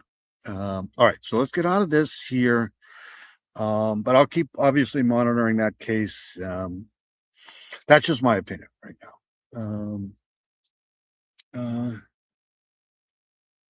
Yes, John Kelly's awesome. Stevenson case out in Kentucky. I'll have to. Is that the one? Is that the one that Alex did? All right, so let's go to this here. Hold on a second. Let's hurry this up. I'm pretty sure you guys got other things to do with your life. Hold on a second. Okay, so yes, he's awesome. John Kelly is he's great. I worked with him a little bit on the Maine South murder cases. He's great. All right, so here's all right, shocker, right? Shocker, Brian Koberger wants a new trial. Who didn't know that this was coming? This is just a kick in the face. I'm sorry, Mustang. I fell asleep in the middle of the unified demand and still thinking Delphi, not Guthrie. Yeah, that's what I think. I think it's exactly what's going on now. All right, so here we go. The man who pleaded guilty to murdering 4 University of Idaho students and now wants to take it all back. I'm back with Cy Wright, who at one point in time was a potential expert witness for the defense team should it have gone to trial, a geolocation expert. First of all, you can't waive your human rights. It's just that's a good theory, but you can't do it. Not legally, anyways. I mean, I mean, I'm the type of person to think this guy's guilty. Again, I go by percentages. I wasn't there, so I don't know what happened. I mean, I'm pretty sure about 70% that this guy did it. But you can't waive your human rights. You can't waive your right to an appeal. You can't waive your human rights. I don't know what they were trying to do. But in this particular case, and I've said this before, and I'm going to say it again, the prosecution in this case just caved. They didn't want this to go to trial. The trial would have costed a lot of money. It's a small little town in Idaho, in Moscow, Idaho. They don't have funding for this stuff here. So when they came to them with a plea deal in this, they took it right away, and the prosecution just freaking caved. And now they're going to have to go through this anyway. It's so dumb. And I don't blame Koberger in this. I don't blame his attorney. I don't blame any of the defense in this. This is the prosecution, 100%. They caved in this, and now the speculation in this case is rampant. I mean, you have to have a trial. You can't not have a trial. This is America, man. This, you can't waive your human rights. You just can't do that. It's just not. Have a trial. Let this thing go to trial. Let it play out. Now he's going to get a trial anyways. It's so stupid. It's so dumb. Expert, the chief innovation officer at Vernews. He studied Koberger's AT&T records. We just talked about the accuracy of them, what the prosecution might have been missing. But now we have something special. Never happened before. I've never done it. I am joined by the father of victim Kaylee Goncalves, Steve, who I had on the program last night, and Kaylee's sister Olivia, who have questions for Cy. It's great to see you both. Thank you both for taking the time. I'm really just going to hand it off to you, Steve. I understand, respect Cy for standing by his work, but I agree 100%. Like, let's just take guilt or innocent out of this, right? Like, guilt or innocent out of this, you're facing, let's just say it's you. Right. I mean, I wasn't there, so I don't know what happened. Do I think he's guilty? Probably. But let's just say he's innocent. Right. And they arrest him and they charge him with capital murder, and he's facing the death penalty. If you're not saying he is guilty, not saying he is innocent, I'm just saying you get to trial, you look at the evidence, and if you're the defendant, you're going to really risk your life with a jury. So you take it. You take the plea, right? Those things happen, man. I'm telling you. But in this case here, It was the prosecution. The prosecution just money talks, man. Bullshit walks. They did not want a trial in this case at all. You say not everybody's doing that. I turn it to you for the question that you might And this poor guy right here. have for Cy. Yeah, well, Cyril came out and stood by his work, stood by what his professional opinion was. He wasn't paid. There's a lot of people who were paid and then turned that into some kind of for-profit, enterprise.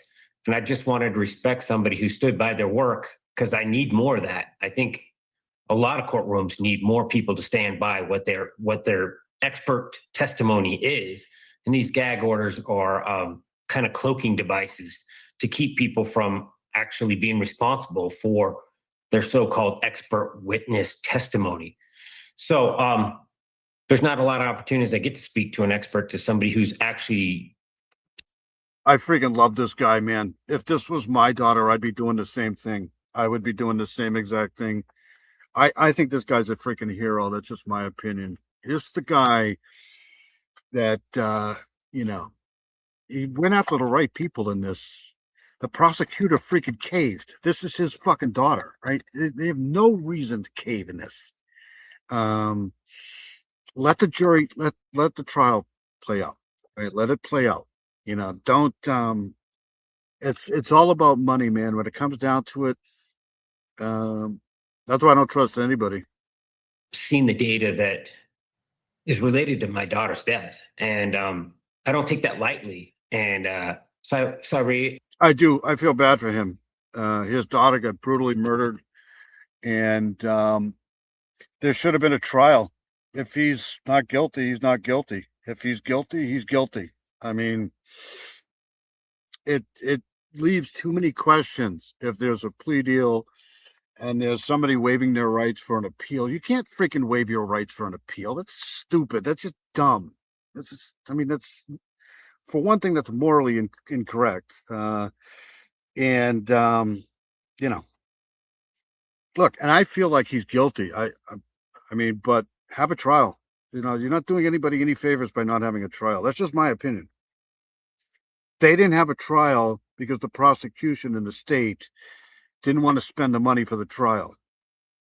It has daughters as well as I do, and I think his heart's in the right place. And I wanted to reach out and find out, like, these questions that I have that even the defense and the prosecutor, nobody wants to help me with. So if he's willing to tell me, hey, how can you have cell tower dumps, the whole tower dump, and then his phone turns on at 4:48?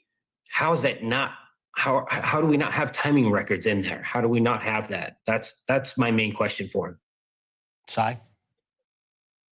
Yeah, and I think there's a couple things to look at with that question. Number one, when his phone turns back on, there's no doubt the route that he took. There is no doubt the connections to the towers. I've been very concerned from the get-go of why we're not seeing that data. The map that's on the screen right now is a perfect example. That was a map that was used in all of the search warrants. Essentially, you will find that map right there repeating throughout every search warrant. It's wrong. And it's wrong in a number of disturbing ways. And when you actually take the data that's out there and you map, I'm just saying you can't have, you cannot have a trial when it comes to stuff like this. It's just, it raises too many questions. It's just not a good idea. You gotta have some sort of, that's why we have a judicial system in the first freaking place. You have to have a trial, man.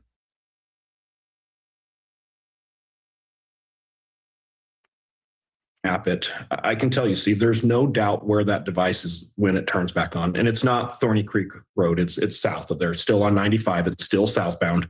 It does eventually pull off and it travels east and then west and then kind of back up to the north to come back into WSU.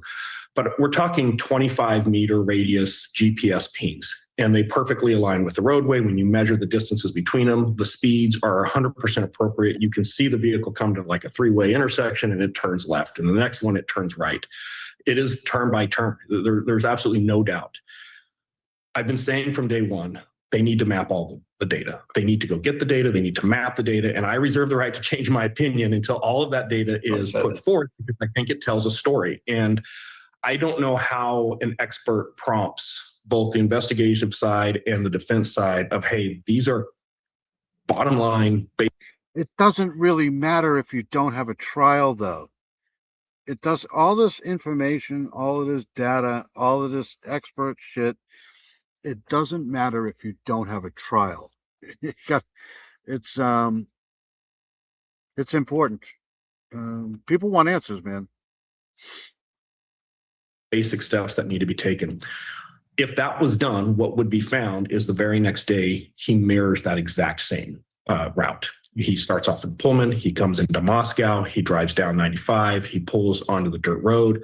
He's in the exact same area that he drove the night before after immediately committing these crimes. And after he goes to that area, he drives straight to the Snake River just after dusk, getting into the darkness about 8:30, 9 o'clock at night. And why would somebody be driving to the Snake River on that path? It's concerning to me because we also see some activity that is indicative, in my opinion, of him looking at his navigation, specifically using his phone to get into a perfect area. The other thing is pattern of life. We got 6 months worth of records on Mr. Koberger. It's very easy for us to see what his normal pattern looks like. This is a complete deviation from that normal pattern, and it stands out. It tells a story. That's very compelling to hear. And look, it highlights what an overarching theme has been criticism of prosecutors in this case. Olivia, I want to throw it to you. I understand you have questions as well. Yeah, absolutely. So the questions I came prepared for kind of moot compared to this one.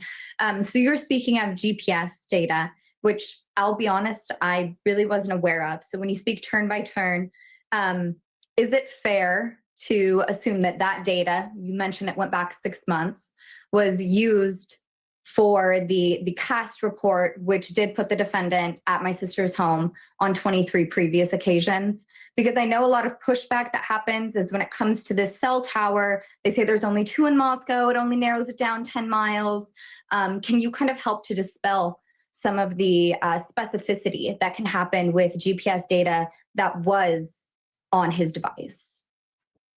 Yeah, and I need to break that into 2 pieces. Number one, the 23 prior visits based on that cast report is 100%. I mean, this could be somebody else that did it. I mean, that's why you have to have a trial. It could be somebody else that did this. I mean, I wasn't there. I don't know who did this. So let's have a trial to figure it out. If you just cave, then people are going to, there's corruption everywhere. There's, and when you don't have a trial, it raises those red flags. In my opinion, it's bad. Inaccurate. It would never hold up in court. Any expert in this field who reviewed that report would be able to show you incredible flaws. The problem too is it isn't just 1 or 2. All 23 of those that are reported in the cast report are wrong. They're inaccurate. The times are off. It's just a really bad analysis. With that said, if the agency and the investigators actually dug into the records they have, not only is there evidence of Brian Koberger being in the area of that house, there's evidence of him being on the property. There's things that they could follow up on to confirm this. And in my report, and luckily it's just been released, I actually outlined follow-up that would be reasonable to assume an investigator would do to confirm the prior visits to the house, which I think are very critical. Pattern of life is everything in this case. Seeing the planning phase and then leading up to the actual murders themselves, us being able to piece that back together and tell a comprehensive story that makes sense, that's the job of the investigators.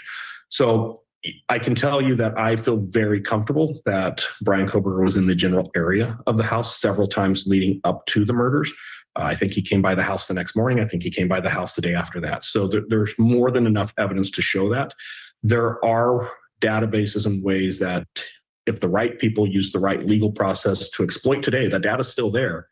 There is some really good information that could come out that I believe would show the device actually at or inside the house opposed to just near it.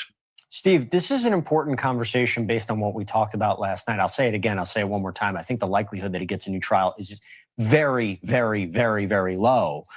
But if this is now a conversation about a potential new trial, Is there going to, do you want Cy to be part of this push for investigators, for law enforcement, for prosecutors to essentially, if I'm understanding this all correctly, be more thorough?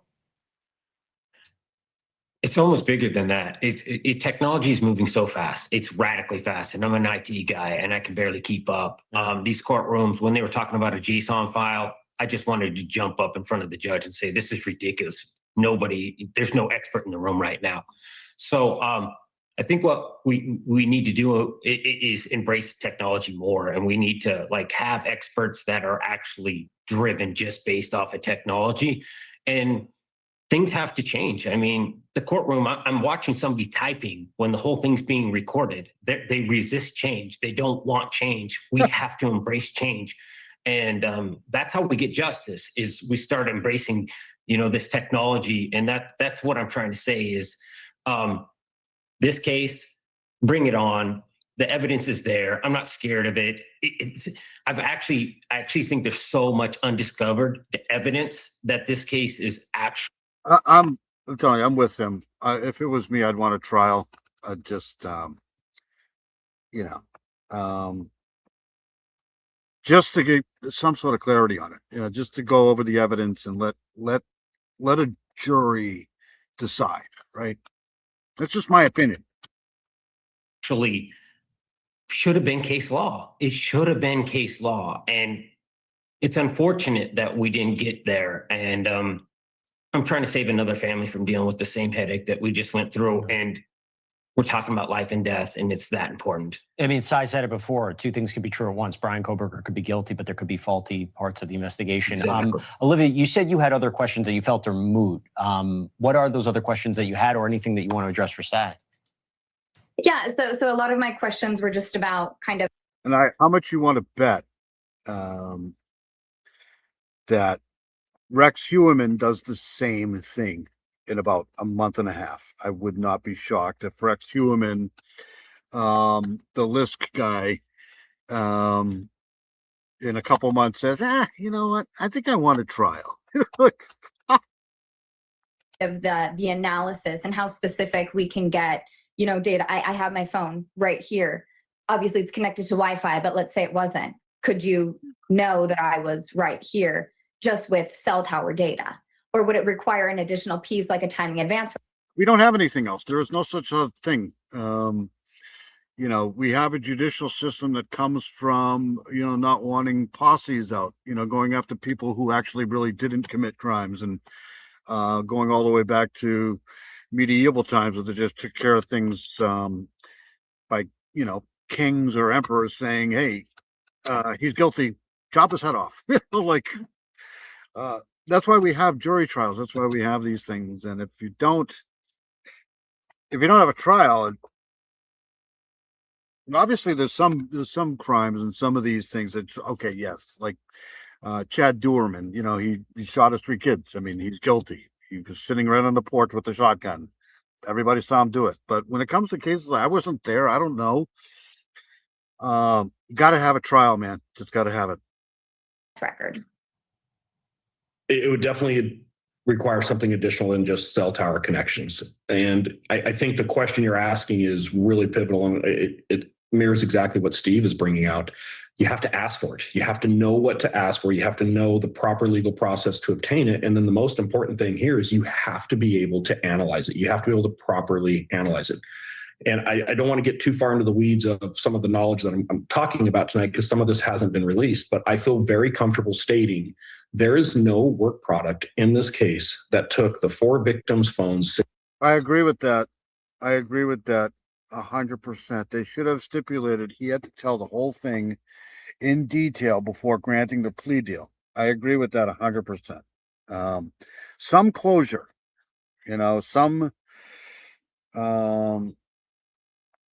something that would basically at least eliminate the possibility that he didn't do it, right? I mean, because you can always do that. But if you have, somebody come up with, exact detail of how he did it, how it happened, we wouldn't be going through this right now. 6 months worth of records, which they have, it's in evidence, took Brian Koberger's 6 months worth of records and sat down and did a deep dive analysis of seeing where those devices intersect and when they collide. And I feel very comfortable in this next statement that if somebody did that on the prosecution investigative side, it's not a mystery of where some of these connections happened. It's not a mystery of what I'm going to say, at least the pre-planning phase of this crime. There's some very telling evidence in those phone records that, to your point, we can be a little bit more specific. We can be a little bit more isolated instead of just saying, well, both phones are in Moscow. Yeah, no, they're actually both on the same street corner. Or more importantly, there's a couple phones that belong in Moscow that are in Pullman at times. And there's an intersection and a collision between Koberger and a couple of the victims in Pullman. So the evidence is there. It just needs to be properly analyzed. So I got one more thing I want to cover. Obviously, I'll keep up with this case here, but it wasn't a shocker that he decided he wanted to have a trial. I mean, that was just inevitable. I knew that was going to happen.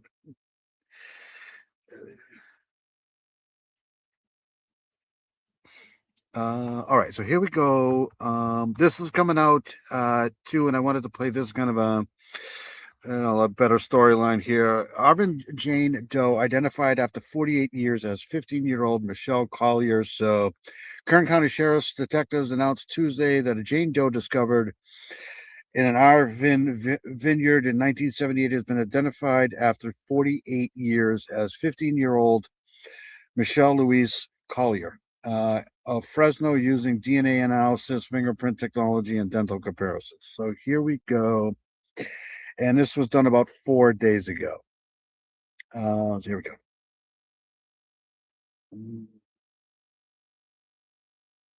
Carla Sosa, your Arvin neighborhood reporter. It was here in Arvin where police discovered the body of a woman buried in a shallow grave back in 1978. For nearly 5 decades, her identity remained a... I think the reason they didn't require that was because they know he didn't do it. At least, try, right? mystery. Now, 48 years later, investigators finally put a name to the victim. This family had nothing really for almost 50 years, and to give them news of even that we found her was a little bit of hope for them. Detective Ashley Thompson with Kern County Sheriff's Office says that with no name and few leads, the homicide case went cold and the victim became known only as Jane Doe. Investigators credit cutting-edge advances in DNA analysis, fingerprint technology, dental comparisons, and most recently, forensic investigative genealogy, also known as FIG, for helping solve the case.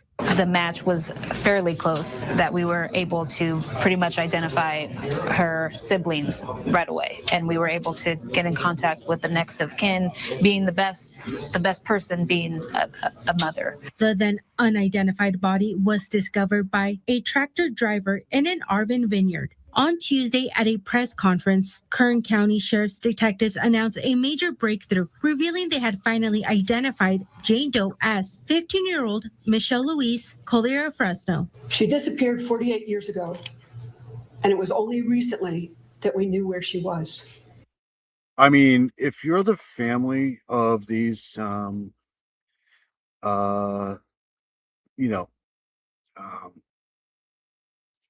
victims here, this is a good day. Not the greatest day, but a good day, right? At least with this information, my family has some closure. Collier's older sister, Cynthia Dunbar, spoke on behalf of her family. I would like to thank the Kern County Sheriff's Department. Yeah, 1978. Can you imagine that? 1978. That's a long time ago, bro. Detectives Sakamoto and Thompson from the Homicide Division, the Coroner's Office, Regina Rosso, and all others who helped in identifying our sister Shelley's remains. Dunbar was thankful that technology helped solve this case. DNA submitted to the genealogy database helped identify Shelley's remains and enabled our sister Shelley to come home. Our family is grateful. But other questions remain. What a good-looking kid. Just sad. It sucks. If BK was worried about a death penalty, he wouldn't change his mind and want the trial now. Right. I don't think he's going to get a trial, but I knew it was going to happen. I just,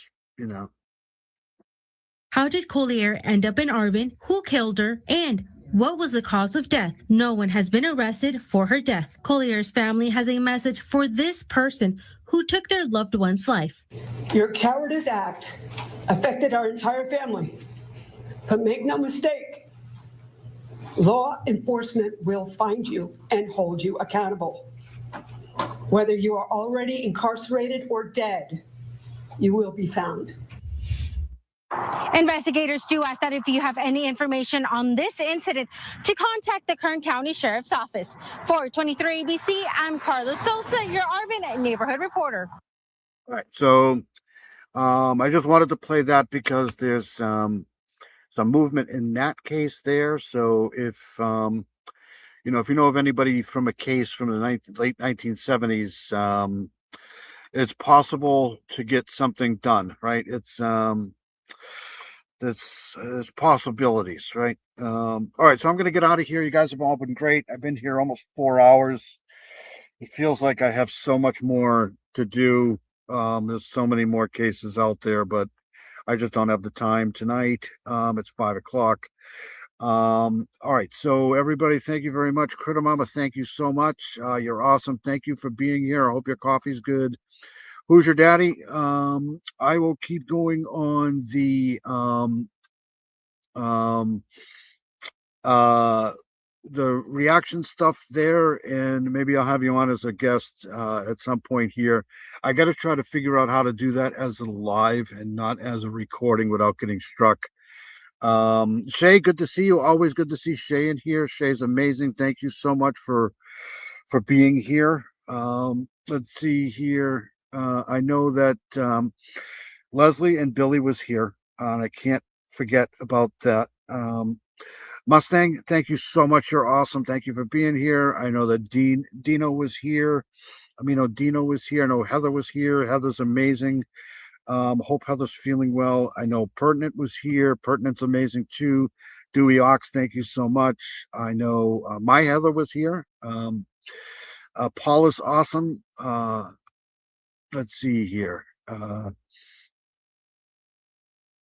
I know that Dom was here. Dom's great. I hope Dom's feeling good. Who's your daddy? Thank you so much for being here. We had Jocelyn was here. I know Joss Carroll was here. I didn't see Nicole Watt tonight. I hope she's doing well. Critter Mama too. Let's see here. I'm gonna miss a lot of people tonight, but that's because I got to get out of here. Sorry.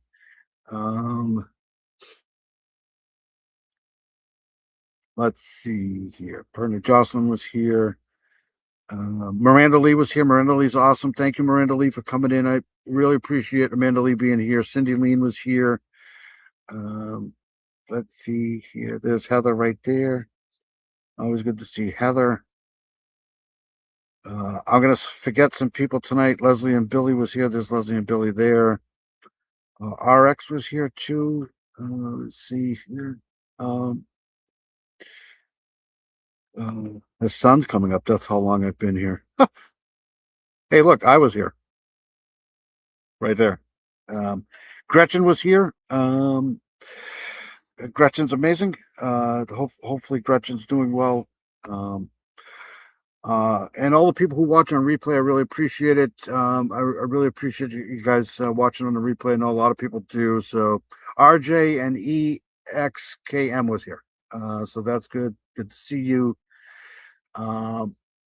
Feel free to check out everybody else's lives too in here. I know that Brian was in here. Paula was in here. Hebby's in here. We got a lot of Boston Christian was in here. Got a lot of great creators here. JP was in here. Feel free to check everybody out on their live streams. And I'm going to get out of here. You guys have been awesome. Thank you so much, everybody, for coming in. And I will see you guys later. Everybody, whatever you do, don't die. And we'll see you guys next week. if anything breaks, I'll probably try to come on here and do a special live. But everybody stay safe, and I'll see you guys later. Have a great week.